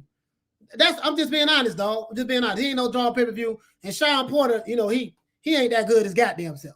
So both of them need each other. But I think that fight a draw enough interest to make people want to pay. Not too much money though. Not no $80 and nothing like that. What you say, William? If Crawford signs with the PBC and they still will not make the fight. It's some fighters on the PBC can't even fight each other. It's some fighters on the PBC can't even fight each other. Look at David Benavidez. David Benavidez been trying to get a fight with Jamal Charlo. Jamal don't want that smoke. David Benavidez been trying to get a fight with Caleb Eggplant. Caleb Eggplant don't want that smoke. Period. Period. Period. He don't want that smoke. He say if Boyd cuts bait with Top Rank, we won't see Josh Taylor fight. What do you think? Nah, that ain't gonna happen. That ain't gonna happen. That won't happen. Yeah, because Bob Arum like to make in-house fights. Just like the PBC, they like to make in-house fights.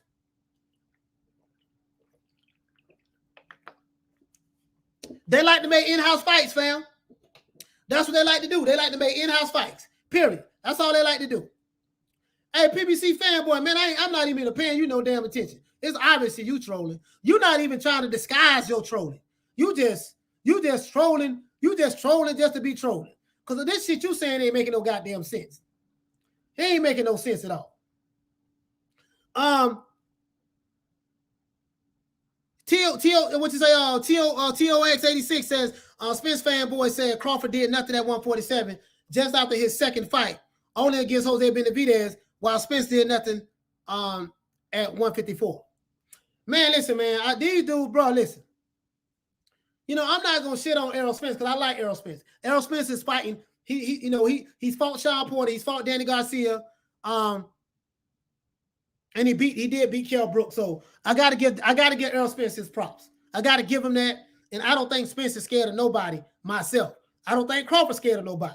You see what I'm saying? It's just with this other side of the street bullshit, and it's crazy to me because you got top ranked fighters and PBC fighters fighting on the undercard of Deontay Wilder and Tyson Fury fight. So don't tell me that this other side of the street shit, you're on the wrong side of the street when PBC and Top Rank do business all the time. Jose said, I don't think Bud gonna fight Taylor at all, especially if he leaves Top Rank. Well, one, Taylor is 140 pounder. That's one. Jace, Taylor is 140 pounder.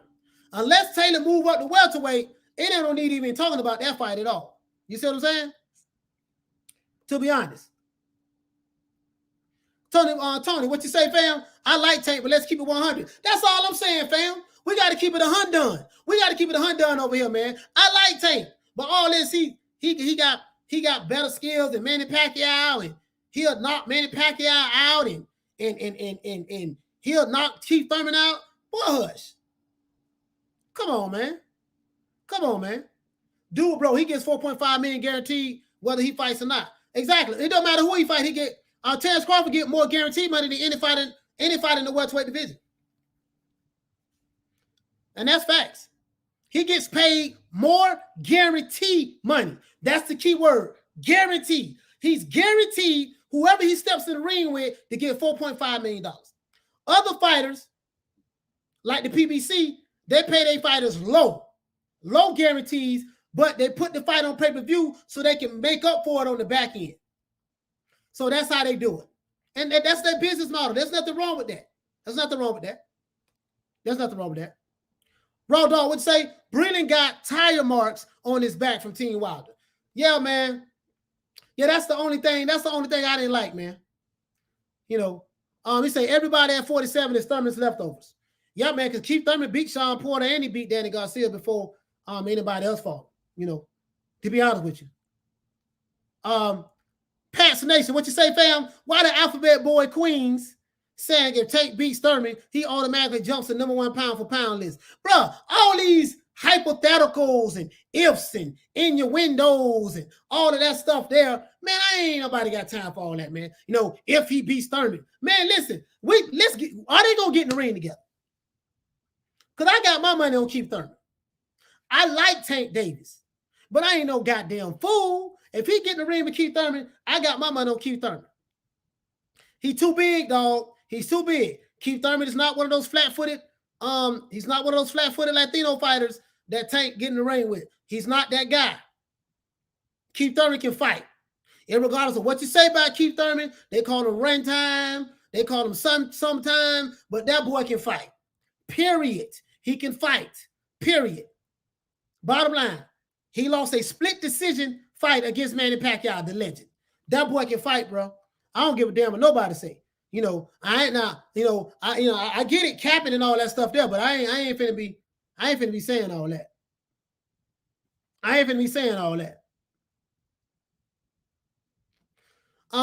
Mikey won. What you say, fam?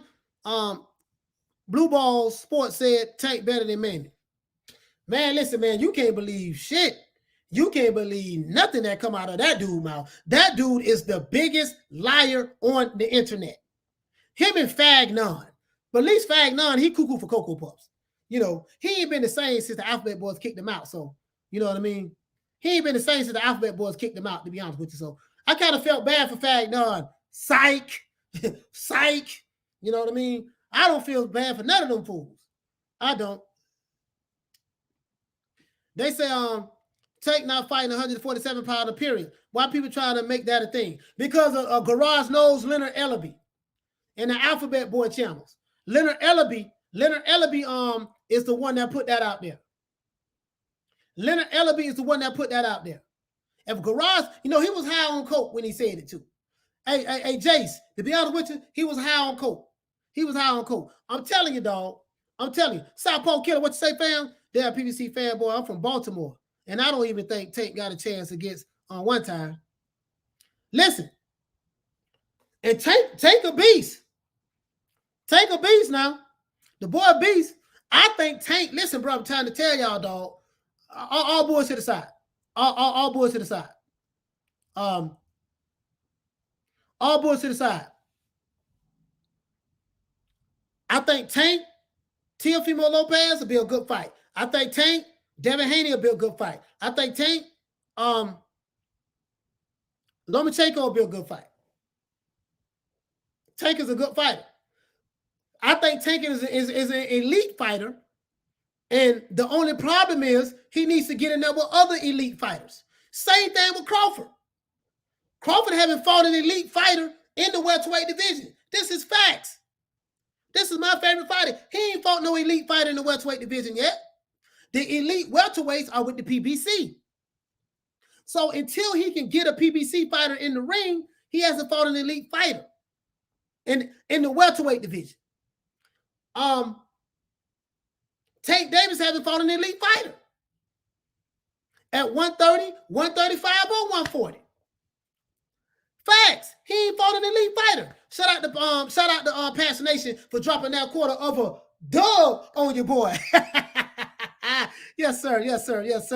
That's all I'm saying, dog. Joseph say, who's Canelo Alvarez fighting next, coach? Bro, let me tell you something, bro. Word on the street, Canelo finna fight the boy Dimitri Bivol. Let me tell you something, man. That's a 50-50 fight, dog. That's a 50-50 fight.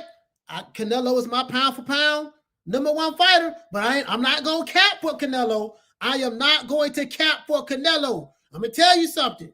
That dude, Dimitri Bivol, ain't nothing to play with, dog. He ain't nothing to play with.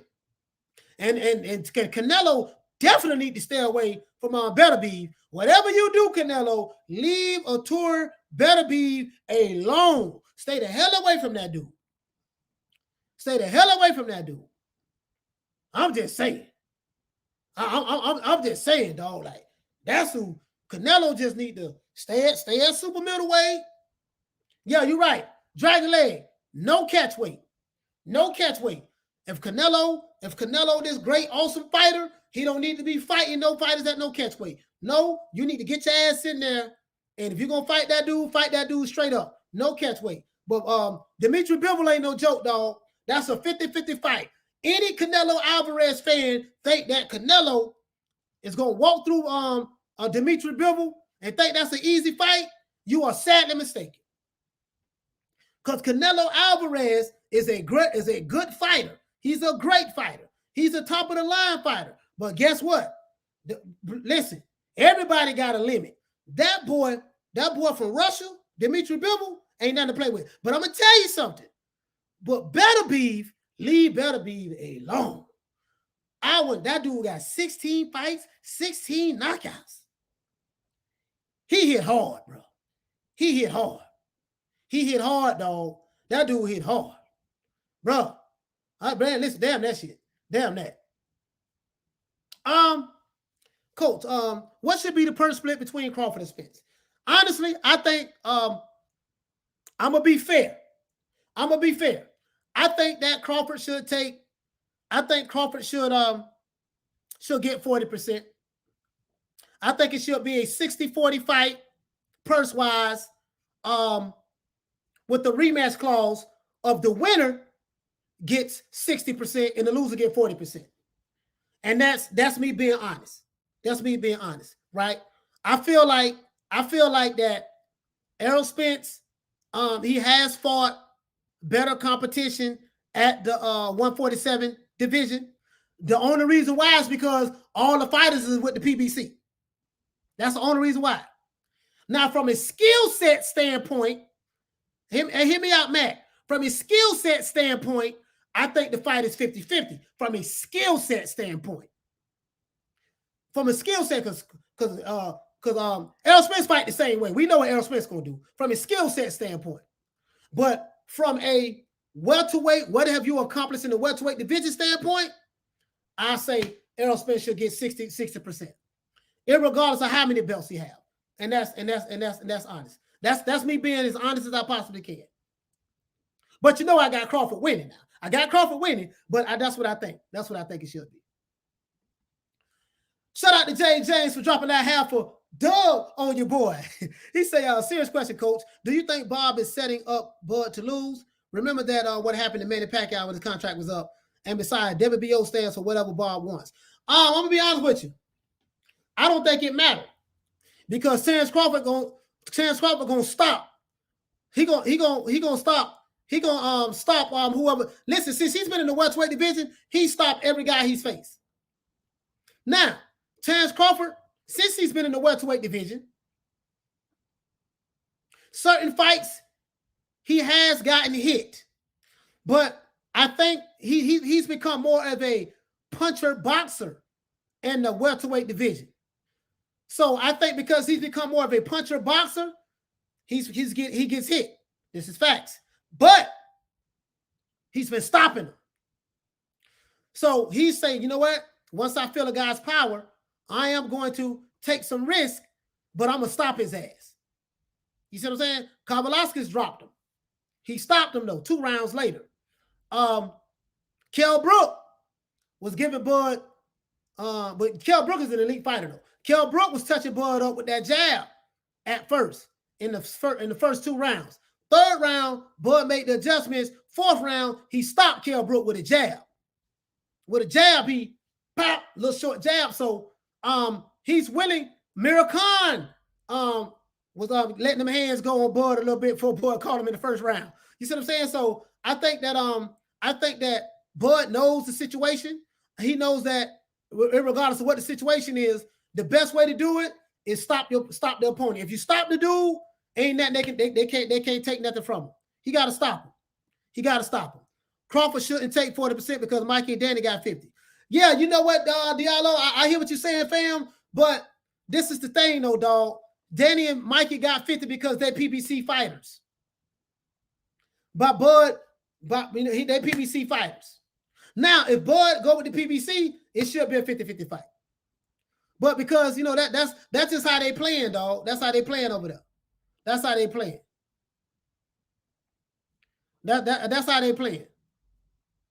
Do you think Errol has to knock out Manny? Do you think Errol has knockout Manny power? No. Errol Spence he couldn't knock Mikey Garcia out.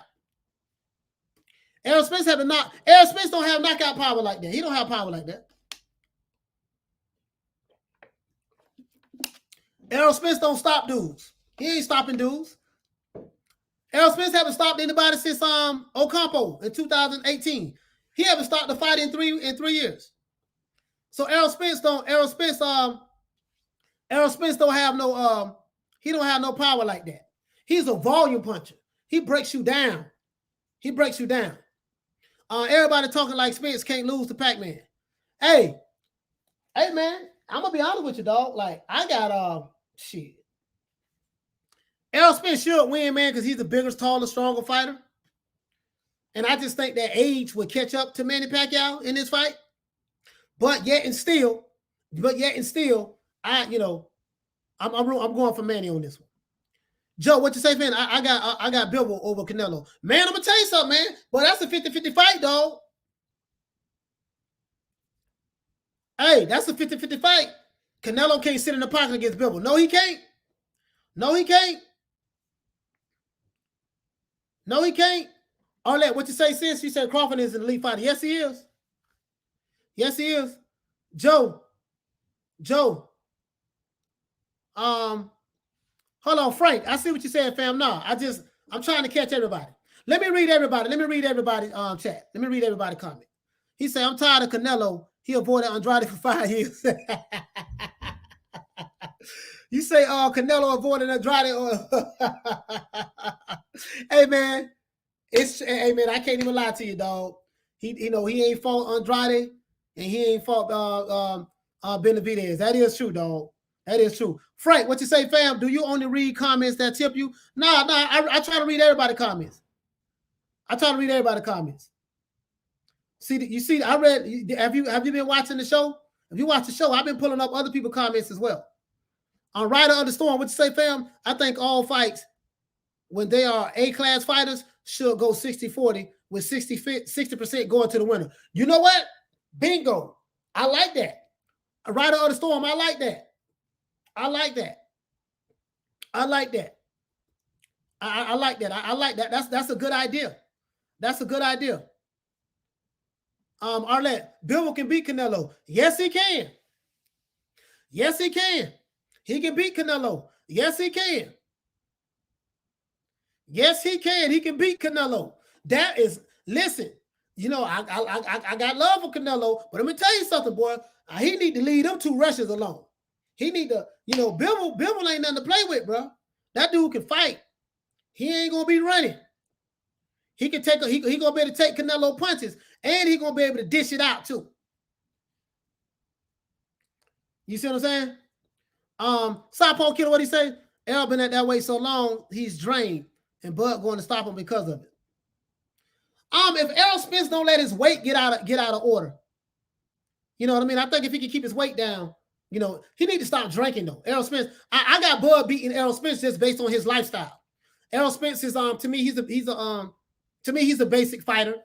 I'm not gonna lie, he's a basic fighter, flat-footed. He works behind his jab. Ain't nothing really special about him.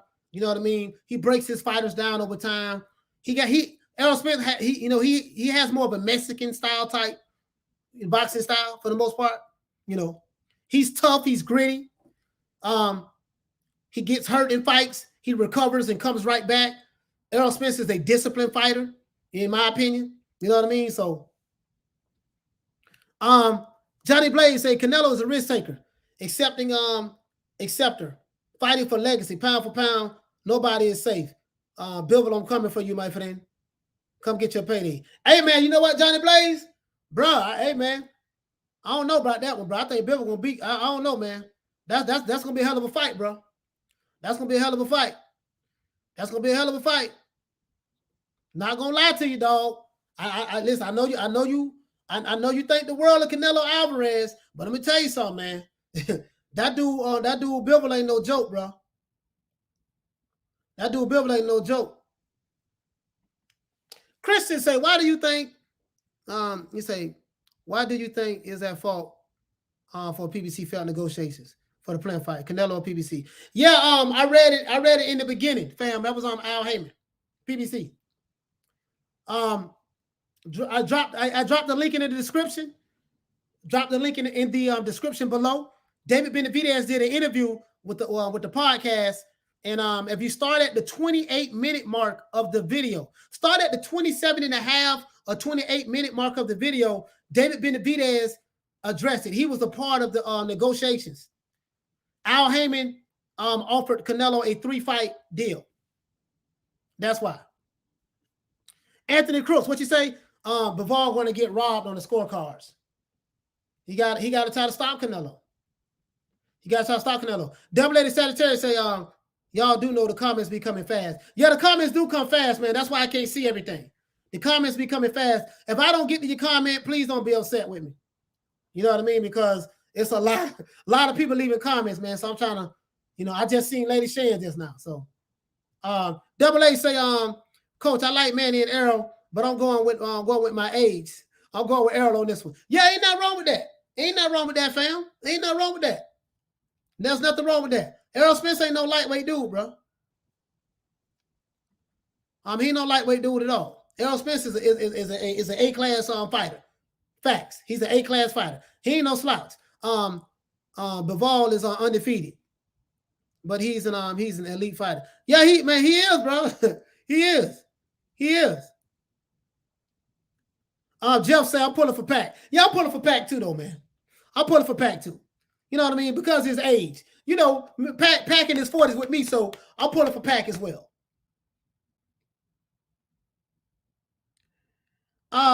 Christian say, Canelo is not fighting for legacy. If that was the case, he would have fought Andrade for Undisputed at 160, but he ducked. Let's see. Josh Taylor beat 3 judges and the ref and Aaron. Hey, you know what? Hey, they almost tried to get Josh Taylor, though. They almost tried to get Josh Taylor. Hey, William, that's a 50-50 fight. I'm telling you, dog.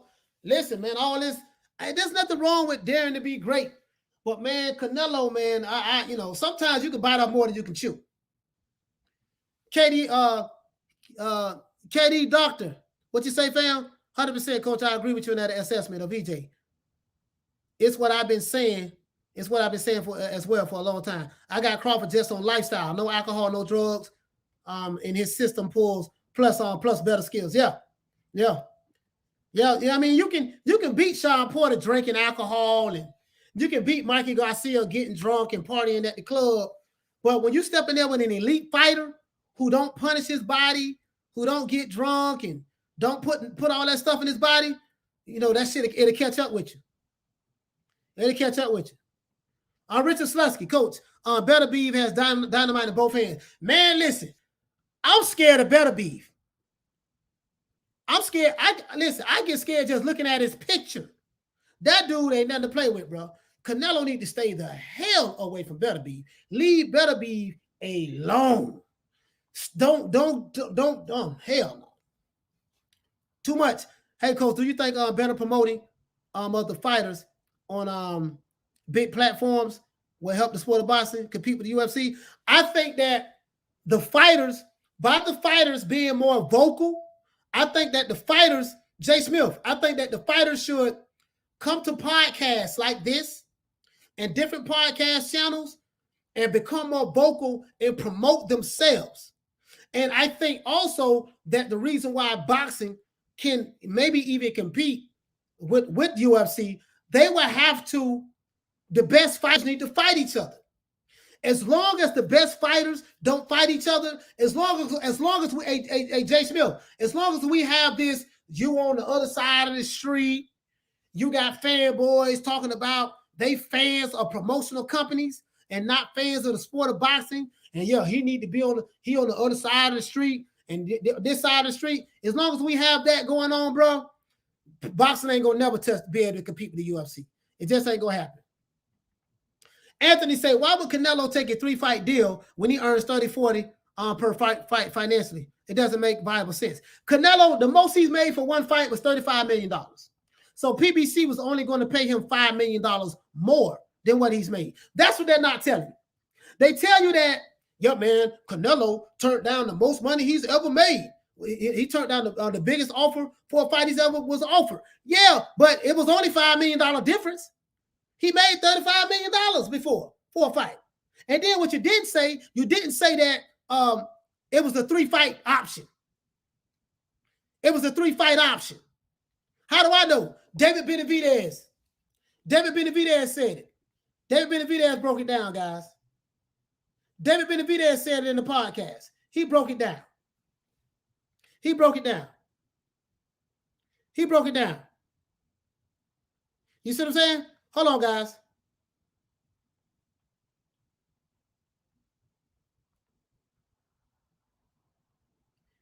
David Benavidez broke it down in a podcast. He said that he was a part of the package. He was a part of the deal that was offered to Canelo. And he thanked Al Haymon for doing that for him. So it wasn't a one-off. It wasn't, we're going to pay you $40 million. You fight Caleb Eggplant and you can walk away. Al Haymon wanted him to fight multiple fights on the PBC. That's what happened. How do I know? David Benavidez said it. And here it goes right here, guys. Hold on. Because I don't want y'all, for everybody who came late, I don't want y'all thinking I'm capping on this. For everybody who came late, I don't want you thinking I'm capping on this. Hold on, guys. Let me do this. If you're new to the channel, please subscribe to the channel. And please like the video. I got the video right here, guys. Hold on. Here you go right here. I don't know why Canelo turned down. This is the interview right here, guys, that David Benavidez did 3 days ago. This is on SibbieBoxing, SibbieBoxing Podcast. On this podcast that he dropped 3 days ago, he confirmed that Al Haymon included him in the contract to fight for Canelo to fight Caleb Plant. Al Haymon was trying to get him to fight a multi-fight deal. This is what David Benavidez said. I didn't say this. A PBC fighter by the name of David Benavidez said this. Christian, you say there was 2 separate offers on the table. That's not what David Benavidez said. David Benavidez didn't say that, sir. If it was 2 separate offers on the table, how come David Benavidez didn't say that, sir? So I believe the guy who's a PBC fighter who was very familiar with it more so than someone else. With all due respect. With all due respect. Johnny Blaze say, Al Haymon don't want Benavidez to beat all of his fighters, so he offered him to Canelo. He said, let's talk about Ortiz and Karvelasquez. Yeah, this here going to show me what Ortiz got. Because they say the mean machine ain't nobody when Terence Crawford fought. That's the narrative. The narrative was the mean machine ain't nobody. He's a garbage fighter. And Ortiz gets hit. Ortiz is a good fighter. He stopped. I think he don't knock out everybody he fought, right? Ortiz don't knock out everybody he fought. So that's a good fight. That's a good fight, bro. That's a good fight. Williams say that Haymon had put a 3-fight deal so he could save himself from Fox pulling the plug. Bon Scott, he says, was Charlo one of the fighters in the deal? To be honest with you, brother, in this interview that David Benavidez gave, he didn't say who the third fighter was. I'm just being honest with you. He said, read the ESPN article. Yeah, I hear listen, I hear all that by the ESPN article. I'm going by, there's conflicting reports. So if you want to believe ESPN, believe ESPN. But it can't both, but listen, but everybody can't be right. I believe what David Benavidez is saying. Because ESPN, they known for propaganda as well. I'm believing what David Benavidez is saying. So if you want to believe ESPN, ain't nothing wrong with that, sir. Nothing wrong with that. I'm believing what the fighter says. So he didn't say that. That's all I'm saying. That's all I'm saying. We can agree to disagree on that, Christian. We can agree to disagree on that. We can agree to disagree on that. So ain't nothing you're going to say that's going to make me agree with you, and there's nothing I'm going to say that's going to make you agree with me. So we just going to agree to disagree and move on from that. Let's see. Jabril Bay say, Coach, when is the Ortiz fight? That's a good question. Let me look that up for you. Let me look that up for you, brother. Let me look that up for you.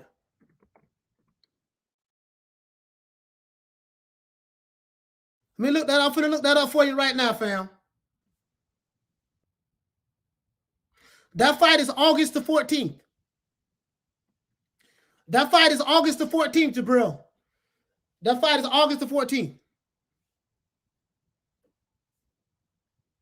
That fight is August the 14th. That's when that fight is. Yeah, August the 14th. Yes, sir. I just looked it up. Johnny Blaze said Ortiz hard in the gym is going to show come fight time. I said Ortiz working hard in the gym. Yeah. Ortiz can fight. Ortiz can fight. Absolutely. Ortiz can fight. Southpaw Killer. What you say, fam? The same ESPN that's calling T.O. the undisputed champion. the same ESPN. This the same ESPN that say that was reporting that Tyson Fury and Anthony Joshua was going to fight and everything been locked in, and the same ESPN that said that if Wilder loses arbitration, it won't stop the Anthony Joshua. That ESPN. Okay.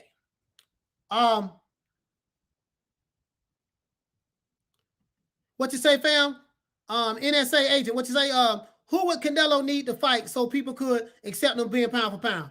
Canelo, it don't matter, dude. Let me explain something to you that my mother taught me. I'm explaining something to you that my mother taught me. When somebody doesn't like you, there's nothing that you could do to make them like you. Remember that. If someone doesn't like you, there's nothing that you can do to make them like you. Period. You can come up with a cure for cancer. You can jump in the Pacific Ocean and save 4 drowning kids from getting eaten up by sharks. They're not going to like you. It's a waste of time, fam. He say Fox want PBC to put out 4 or 5 top class pay-per-view fights per year. That's why the contract, that's what the contract was, and PBC not putting up their end of the deal. They got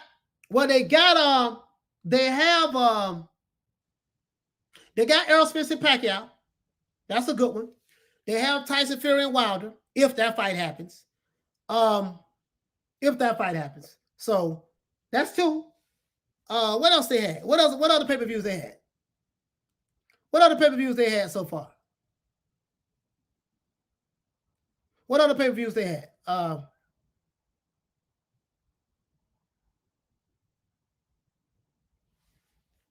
What other pay-per-views they had? You say on ESPN? Wait a minute. Let me see. Where that fight gonna be at? I don't know. I don't know where the fight, what network that fight is gonna be on. And you know what? The Mean Machine is with Top Rank. Ortiz is with Oscar De La Hoya. I wonder how they're gonna work that out, because Oscar De La Hoya got to deal with the zone. So I don't know. I don't know how they're gonna work that out, Jabril. I don't know how they're gonna work that out, fam. So Ortiz KO's Mean Machine. Does that mean he's ready for Crawford? Yeah, I think Ortiz is ready for Crawford now. I think Ortiz is ready for Crawford now. He don't got to fight Mean Machine. I want to see him fight him. I want to see Ortiz fight Boots Ennis. I like Boots in that fight.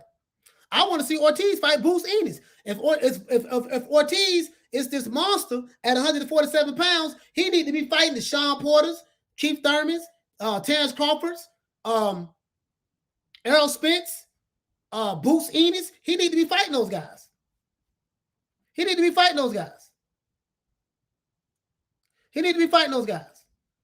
my opinion. You see what I'm saying? Hey, coach, your boy Brian is safer now. Triple D fighting Joe. Hey, man. I don't know what's going on with Trevor Bryan, man. I was trying to stay on the bandwagon, man. I was trying to stay on the Trevor Bryan bandwagon, but bro, it ain't looking good. It ain't looking good. What happens to Plant when he loses to Darrell, Benavidez, and Canelo? Caleb Plant has been ducking David Benavidez. David Benavidez addresses this in the interview. In this interview, he talks about how Caleb Plant don't want to fight him. Caleb Plant been ducking. Caleb, listen, bro. As I said before, now I know I'm gonna offend this particular guy who is a Caleb Plant fanboy. He wear thongs, and he wear thongs. He's a fanboy, Caleb Plant. He's a grown ass man wearing thongs. I'm gonna offend this nigga, but I care nothing about his feelings. Caleb Plant been ducking Benavidez. That's one. Caleb Plant has the worst resume out of all of the champions, out of all of the champion boxers in boxing. Nobody has a worse resume than Caleb Plant. If you look at all of the fighters who have a belt, look at Caleb Plant's resume. I promise you, bar none, he's at the top of the list. Bar none. Ortiz is the real deal, 100% KO ratio. Yeah, we gotta see him in there. We gotta see him in there. I believe he's a real deal too. That's why he need to fight. That's why he need to fight top guys. He got to fight top guys now. Rolling with the punch. What he say? But I see what Coach Mom was saying. People typically don't like over political reasons, over religion. Yeah, shaking my head. Hard changing it. Yeah, you can't change nobody's mind. If somebody don't like you, dog, they don't like you. And if someone is adamant about not liking you, and they always moving the goalposts about not liking you, it ain't nothing you're gonna do to make them happy. But you wasting your time trying to please anyone like that. He says, I think Ortiz would have to beat him faster and more soundly for the hype to get bigger. I'm not really high on him, but I'm not a PBC tank nuts boy either. No, but Ortiz is he's with Golden Boy. Ortiz is with Golden Boy. What you say, fam? It's crazy. It's crazy, Kenny. The fight's on the zone. Okay, cool. So that means Bob Arum allowed Mean Machine to go on the other side of the street. Okay, that's good, man. That's good to hear. The Sandman, what you say, fam? Coach, that's what I said. Trash plant the weakest. Bro, listen, bro. Woo!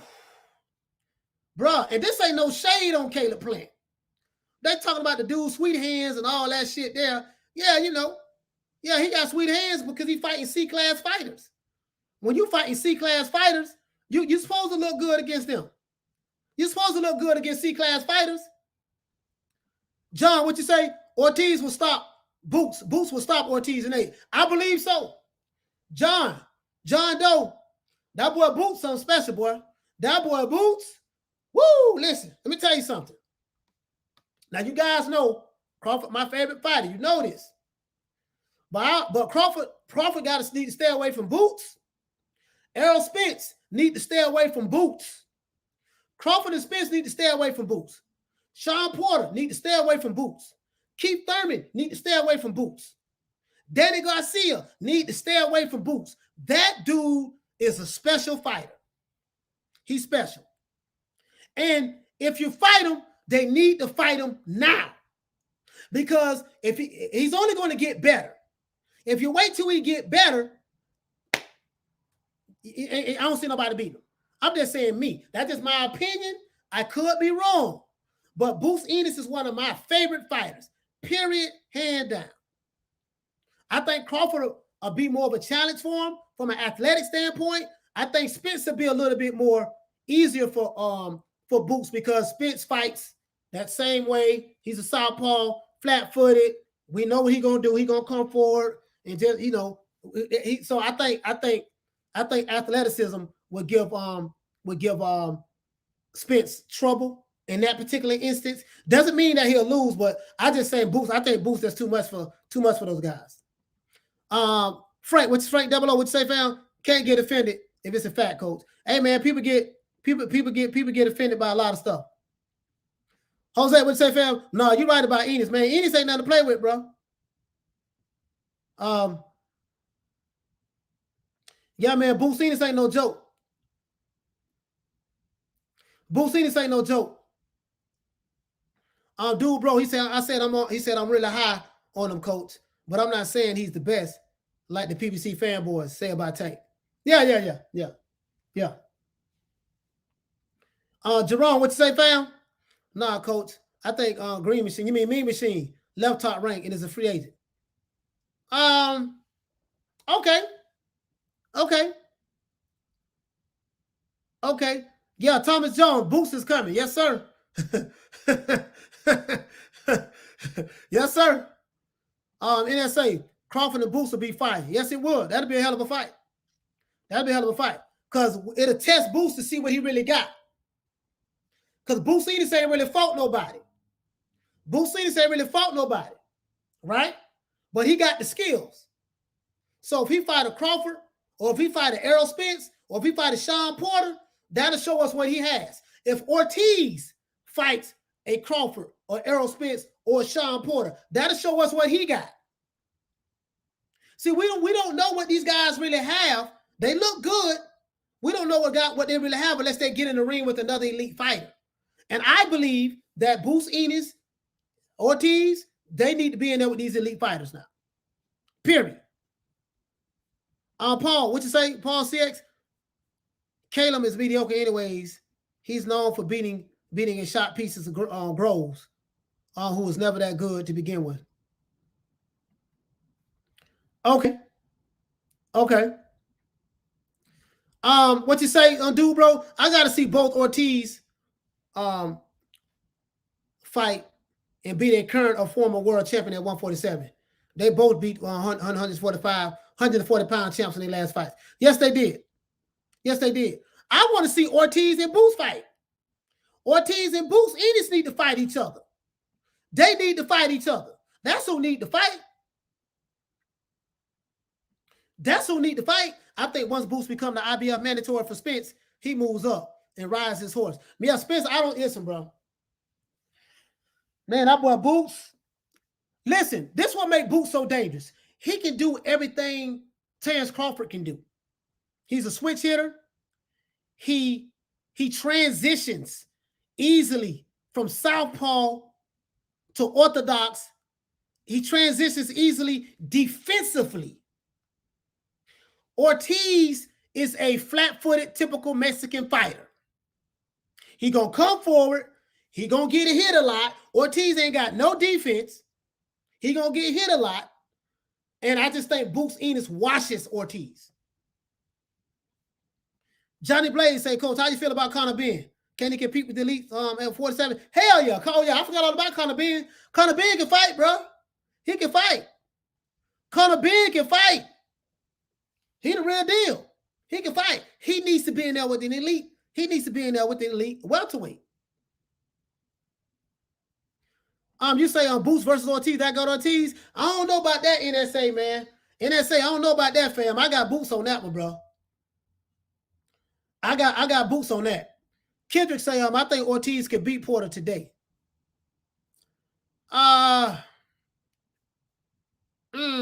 Lady Shan, what you say, sis? Ortiz has no defense at all. No, he doesn't. He gets hit with every punch. Ortiz is a typical flat-footed Mexican-style fighter. He comes forward. He gonna try to press you out. He gonna get hit with every punch. And he gonna try to overwhelm you with his power. I'm just, I like Ortiz, but I watch his fights. Bro. Like, he just, man, but I got Boots beating the brace off of Ortiz. If that fight ever happens, man, I got Boots beating the brace off of. Now, we don't know if Boots can take a punch though. You know what I mean? But we'll see. Southpaw Killer say, I don't think any of these guys that elites are going to get in there with Boots. The risk is too great. And the dude looks like a young Roy Jones. Yeah, man, he a bad boy. Man. He a bad boy, man. Listen, you ain't gonna see Crawford or Spence or Danny Garcia or Sean Porter trying to get in the ring with any of those dudes. Now I think Crawford is getting there with Ortiz. Ortiz style is tailor-made for Crawford. I think he'll get in there with Ortiz. But now he have to fight him. He have to become a boxer puncher. Don't try to take his punch and see if he can take a punch. But yeah, I think he'll get in there with Ortiz. But Boots Ennis is special. Ortiz is a tough fighter, but Boots is special. There's nothing special about Ortiz. He's a good fighter. He's a tough fighter, but Boots is special. That boy got, in my opinion, he got generational talent. He got generational talent. And in a couple of years, right, they should try to fight Danny, Sean Porter, Crawford, or Spence. Man, neither one of those guys going to get in the ring with Boots. They ain't getting in the ring with Boots, bro. Chavez Jr., pound for pound, cake slaughter. Yeah.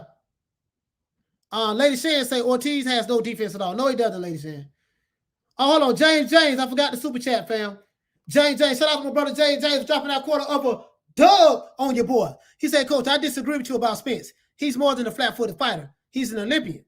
He made it to the quarterfinals. He can't be basic. No. What I'm saying, I know that's not a knock on Spence. I'm saying his style is more, like just watch his fights. Like I watch. Let's see, what's the fights he had before? The first fight I ever saw Spence have is when he fought. I think he fought Lundy, and then I saw when he fought. Damn, what's the tall dude? Chris Arreola? Not Chris Arreola. Algieri. Chris Algieri. You know what I mean? He gonna go to the body. He comes forward. He doesn't have quick feet. I mean, you saw that in the Sean Porter fight. Sean Porter was able to spin him around and move him how he want to move him. You know what I mean? So that's why I say that. That's why I say that. That's why I say that. Spence pretty much fight pretty much the same way. He fight. Now, if he gets in the ring like with the Danny Garcia, you'll see him box a little bit more. You know what I mean? You'll see him box a little bit more. But because we saw what he did to Mikey Garcia, flat-footed. Danny Garcia, flat-footed. So he make those guys. He's not flat-footed like that. You see what I'm saying? But there's no flash about Spence. He's a hard worker. He's going to outwork you. He's determined. Spence reminds me more of a to be honest with you, fam, Spence reminds me more of from a mentality standpoint, when he fights, he reminds me more of a Marvin Hagler, to be honest with you. Not from a style standpoint, because Marvin Hagler, my favorite middleweight of all time now. I ain't saying that. But I think he's determined. He's gonna outwork you. You see what I'm saying? It's hard fighting like a Mexican, bouncing around on your toes. You have to stay ready to load up. Here's flat-footed. Yeah. Coach, I like Ortiz, but his defense is very suspect. Hardly there. He needs to step it up before he fights Boots. Yeah, Ortiz ain't fighting no Boots. That's one fighter he ain't gonna get in the ring. He ain't fighting no Boots. You can forget that shit. Yeah, he ain't getting up no Boots. Yeah, you can forget that. Boots is a bigger version of Major Taylor. Yeah, Major Taylor, bad boy. Major Taylor was a bad boy, man. He said, last time I checked, Mexican Canelo beating the brakes out of everybody. Yeah, but Canelo's a different fighter, though. Canelo don't fight like a typical. I'm going to give you a perfect example. If you want to see a typical Mexican-style fighter, from a style standpoint, Julio Cesar Chavez. Canelo don't fight like Chavez. That is the epitome of what Mexican style is. Julio Cesar Chavez. Canelo don't fight like that. Canelo is a very slick defensive and offensive fighter. Canelo is a slick counterpuncher. As soon as you miss, bop, bop.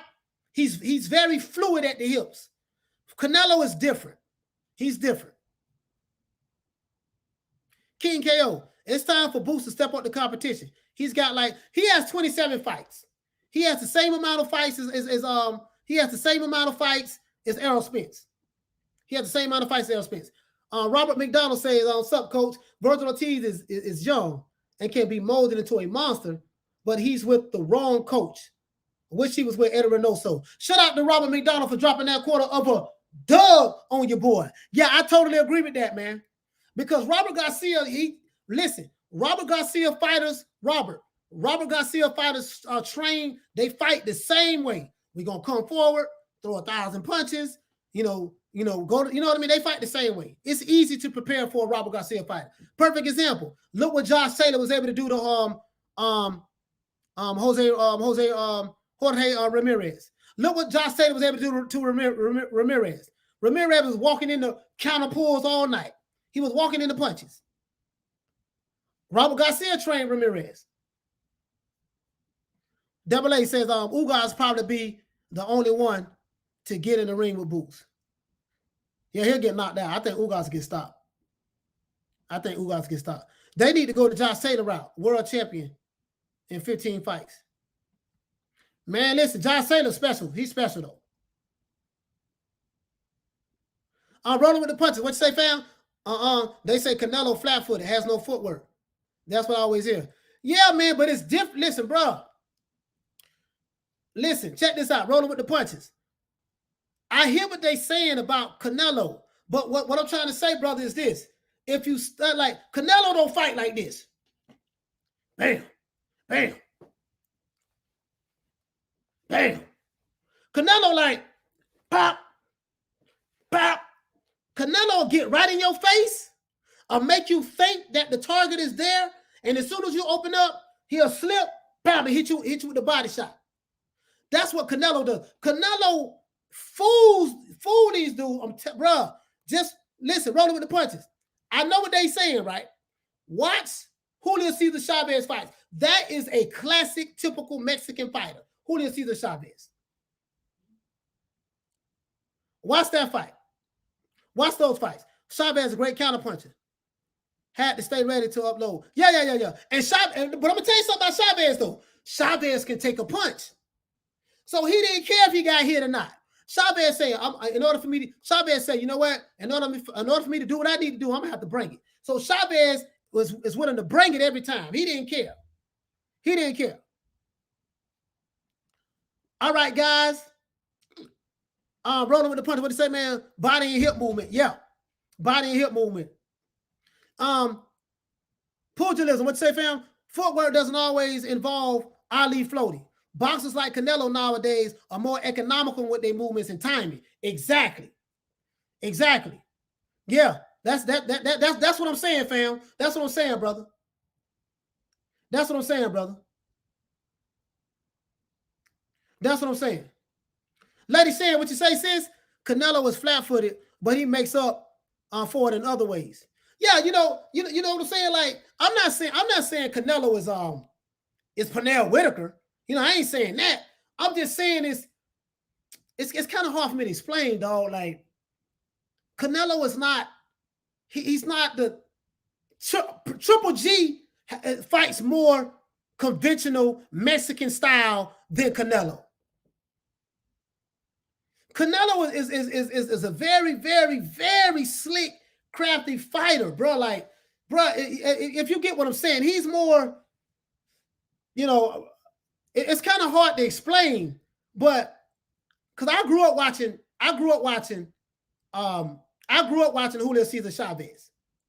And I used to watch those Mexican fighters of that era back then, and they were the same way. Triple G fight more Mexican style than Canelo. Canelo is more upper body movement, slip, feints, timing, and just a combination of other things. So, you know what I mean? I wrote it with the punch say Floyd wasn't fluid at the hips, no hip movement. Philly shell doesn't allow you to torque your hips. But Floyd had excellent reflexes though. Floyd had generational talent. Floyd had lightning speed, quick reflexes, bro. Quick reflexes. And if you look at, you're talking about Money Mayweather. Money Mayweather was more Philly shell. Pretty Boy Floyd was more Roger Mayweather. See, we're talking about two different Floyds. Pretty Boy Floyd wasn't Philly shell. Pretty Boy Floyd was more offensive, like Roger Mayweather. That's that. So we're talking about two different Floyds. Shout out to James for dropping that quarter of a dub on your boy. He said, I like Spence mentality, throwback fighter. He wants to fight the best. Not the singing rap, sensitive tight pants wearing fighters. Yeah, man. Bruce Lee right around McCoy say Canelo has more of a Black American style than the Mexican style. Yeah, pretty much. I mean, I can, especially from a bro. Just listen. I know it sounds like I'm tripping, right? I know it sounds like I'm tripping. All I'm saying is just watch Canelo. He doesn't fight like a Triple G or Julio Cesar Chavez. And I'm not saying Triple G is Julio Cesar Chavez now. I don't want nobody coming from a throat on that. But I'm just saying, like, dude, he'll make you think that he flat-footed. Yeah, he can't move. Flat-footed to me is a slow fighter who, Canelo can know how to cut that ring off. He know how to make you have to open up. And when you open up, bang. So Julio Cesar Chavez is good at that too. Making it, he'll pressure you. He know how to cut the ring off, except when he got in the ring with Milton Taylor. Milton Taylor beat the brace off of him. And my guy, Pernell Whitaker. Pernell Whitaker was giving him that business. They robbed my dog. They robbed Pernell Whitaker. You see what I'm saying? Hey guys, but listen. What you say, Joe Strummer? Coach, people will be mad if Pac boxes and it's slick. And he's 43. Well, Pac-Man is 42. He'll be 43 in December. But I get what you're saying, though. What you say? Rolling with the punter. Canelo been moving like he does since his debut. Look up his fights.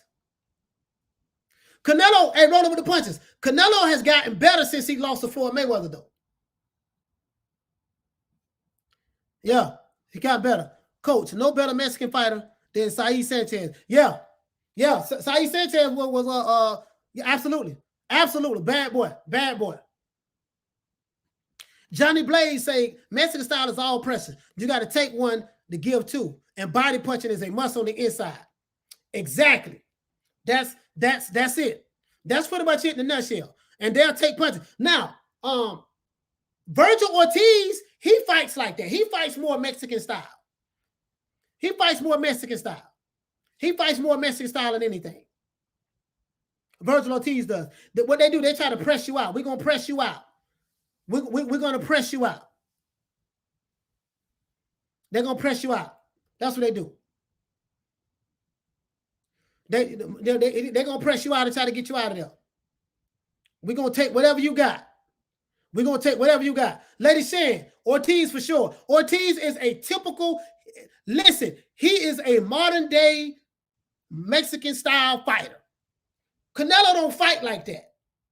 Canelo don't fight like Ortiz. Ortiz will get hit. He don't give a damn. Hey, listen, prove my point. To prove my point, go back and watch Ortiz when he fought Mighty Mo Hooker. Mo Hooker was touching that boy up, man. Mo Hooker was touching him up. He just couldn't keep him off of him. The Sandman, what you say, fam? You're right about that, lady saying. Sandman would say, he said, yeah, Floyd's school in Canelo was probably the best thing that could have happened to Canelo. Yeah, and he haven't lost since.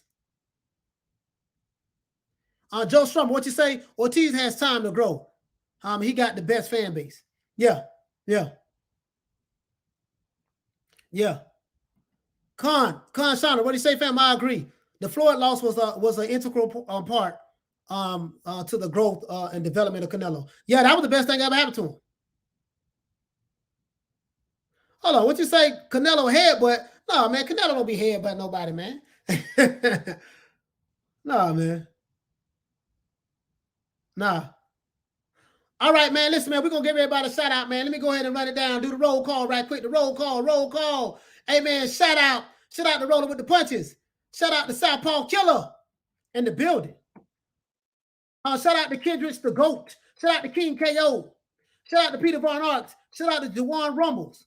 Shout out to Compa Danny. Shout out to Sandman 714. Shout out to Charlie Jimenez. Charlie Jimenez. Sorry about that, fam. Shout out to Pugilism. Shout out to Dude Bro. Shout out to Carlos Rescindes. Shout out to Double A Sagittarius. Go ahead and put this here, man. Shout out to Double Lady Sagittarius. Shout out to, who else we got? Paul CX. Shout out to Peter Von Arts. Shout out to Ronald McDonald. Shout out to Pat's Nation. Shout out to Bon Scott. Shout out to Carlos. Shout out to my brother Charlo. Shout out to Major Key Boxing who was in the building. Shout out to, man, I don't know who I was in here, man. I forgot, dog. Shout out to Rider of the Storm. Shout out to MDE 54. Shout out to Jabril Bay. Shout out to Compa Danny. Shout out to Dude Bro. What's up, fam? Shout out to Johnny Blaze. Shout out to John Doe. Shout out to my lady, my sister, Lady Shan. Done them season. But the blood clots. Shout out. Please subscribe to her YouTube channel. Please subscribe to Lady Shan Podcast YouTube channel. Shout out to King KO. Shout out to Rider of the Storm. Shout out to, who else we got? Irish Boxing Bro. Shout out to you, fam. Shout out to Bobby Brown.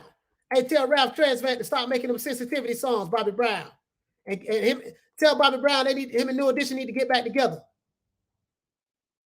Shout out to Minnie Mill. What's going on, Minnie Mill? Yeah, Salvador Sanchez was a monster. Shout out to Thomas Jones. The Canelo isn't Mexican style. You're right. Shout out to Kendrick the GOAT. Shout out to Carlos. Shout out to NSA Agent. Even shout out to the PBC fanboy. Shout out to you too, fam. Shout out to Crazy Ass Florida. That's where I'm at. I'll be back. Hey, I'll be back tomorrow, guys, in the studio tomorrow. Shout out to Southpaw Killer. Southpaw Killer in the building, man. Shout out to Dragon Leg. What up? I miss my sound effects, dog. I miss my sound effects, man. Hey, the show seems so it don't seem right without the sound effects in the studio, man. I miss it, dog. I ain't gonna lie. I feel like crying right now. Shout out to Bruce Leroy, the real McCoy. Shout out to Garage Nose Leonard Ellerbe. Shout out to Kendrick the GOAT. Shout out to Con Shonery. Shout out to Lady Shan. You're right, Lady Shan. Pretty Boy Floyd was an offensive fighter. He fought more like Roger Mayweather. Roger Mayweather, that's where he got that style from. The Black Mamba. R.I.P. to the Black Mamba, Roger Mayweather. Shout out to Joe Strummer. Shout out to Arlette. Forgot about Arlette. Shout out to Arlette. Shout out to Lisa Bales. Shout out to my co-host, Shelton Moore. Shout out to Major Key Boxing. Please subscribe. Shout out to Troy Graham. Shout out to Punch Drop Boxing. Shout out to Mark Nash. Shout out to Black and Brown. Shout out to D-Style. Please subscribe to those YouTube channels. Shout out to Double Lady Sagittarius. What's up, fam? Shout out to Peter Von Ark. Shout out to Jabril Bay. Shout out to Richard Slutsky. Shout out to, if I forgot to, please don't be mad at me. Shout out to Jarvis Bickle. Shout out to Arturo. Shout out to my sister Lisa Bales. Shout out to Elchos. Shout out to Rod Nail. What's going on, fam? Shout out to my sister Lisa Bales for dropping that half for Doug on your boy. Her doggone Lisa. Shout out to Lisa, man. Salute to you, sis. She said I have to catch the playback, coach. Yeah, I had to send you a shout out, sis. Shout out to Pat's Nation. He said, what's your take on Valdez? I say he's going to be a problem. Yeah, I totally agree. Valdez is a bad boy. Shout out to Rob Rib Shows. Shout out to Caesar. Shout out to King KO. Shout out to Minnie Mill. Shout out to Hype. Shout out to Dragon Leg. What up? Shout out to Halim. Shout out to Coach Asky. Shout out to MTK Global. Shout out to Robert McDonald once again. Want to make sure I get everybody. I don't want to sign out before I give everybody a shout out. If I forget your name, please. Shout out to Demi, Dimitar. Shout out to Demi. Shout out to Rob Rib Shows. Shout out to Road Dog. Shout out to Raw Dog. Once again, oh yeah, shout out to Garage Nose, Leonard Ellerbe. Shout out to you, Leonard Ellerbe, and shout out to your Garage Nose. Shout out to Caleb Eggplant.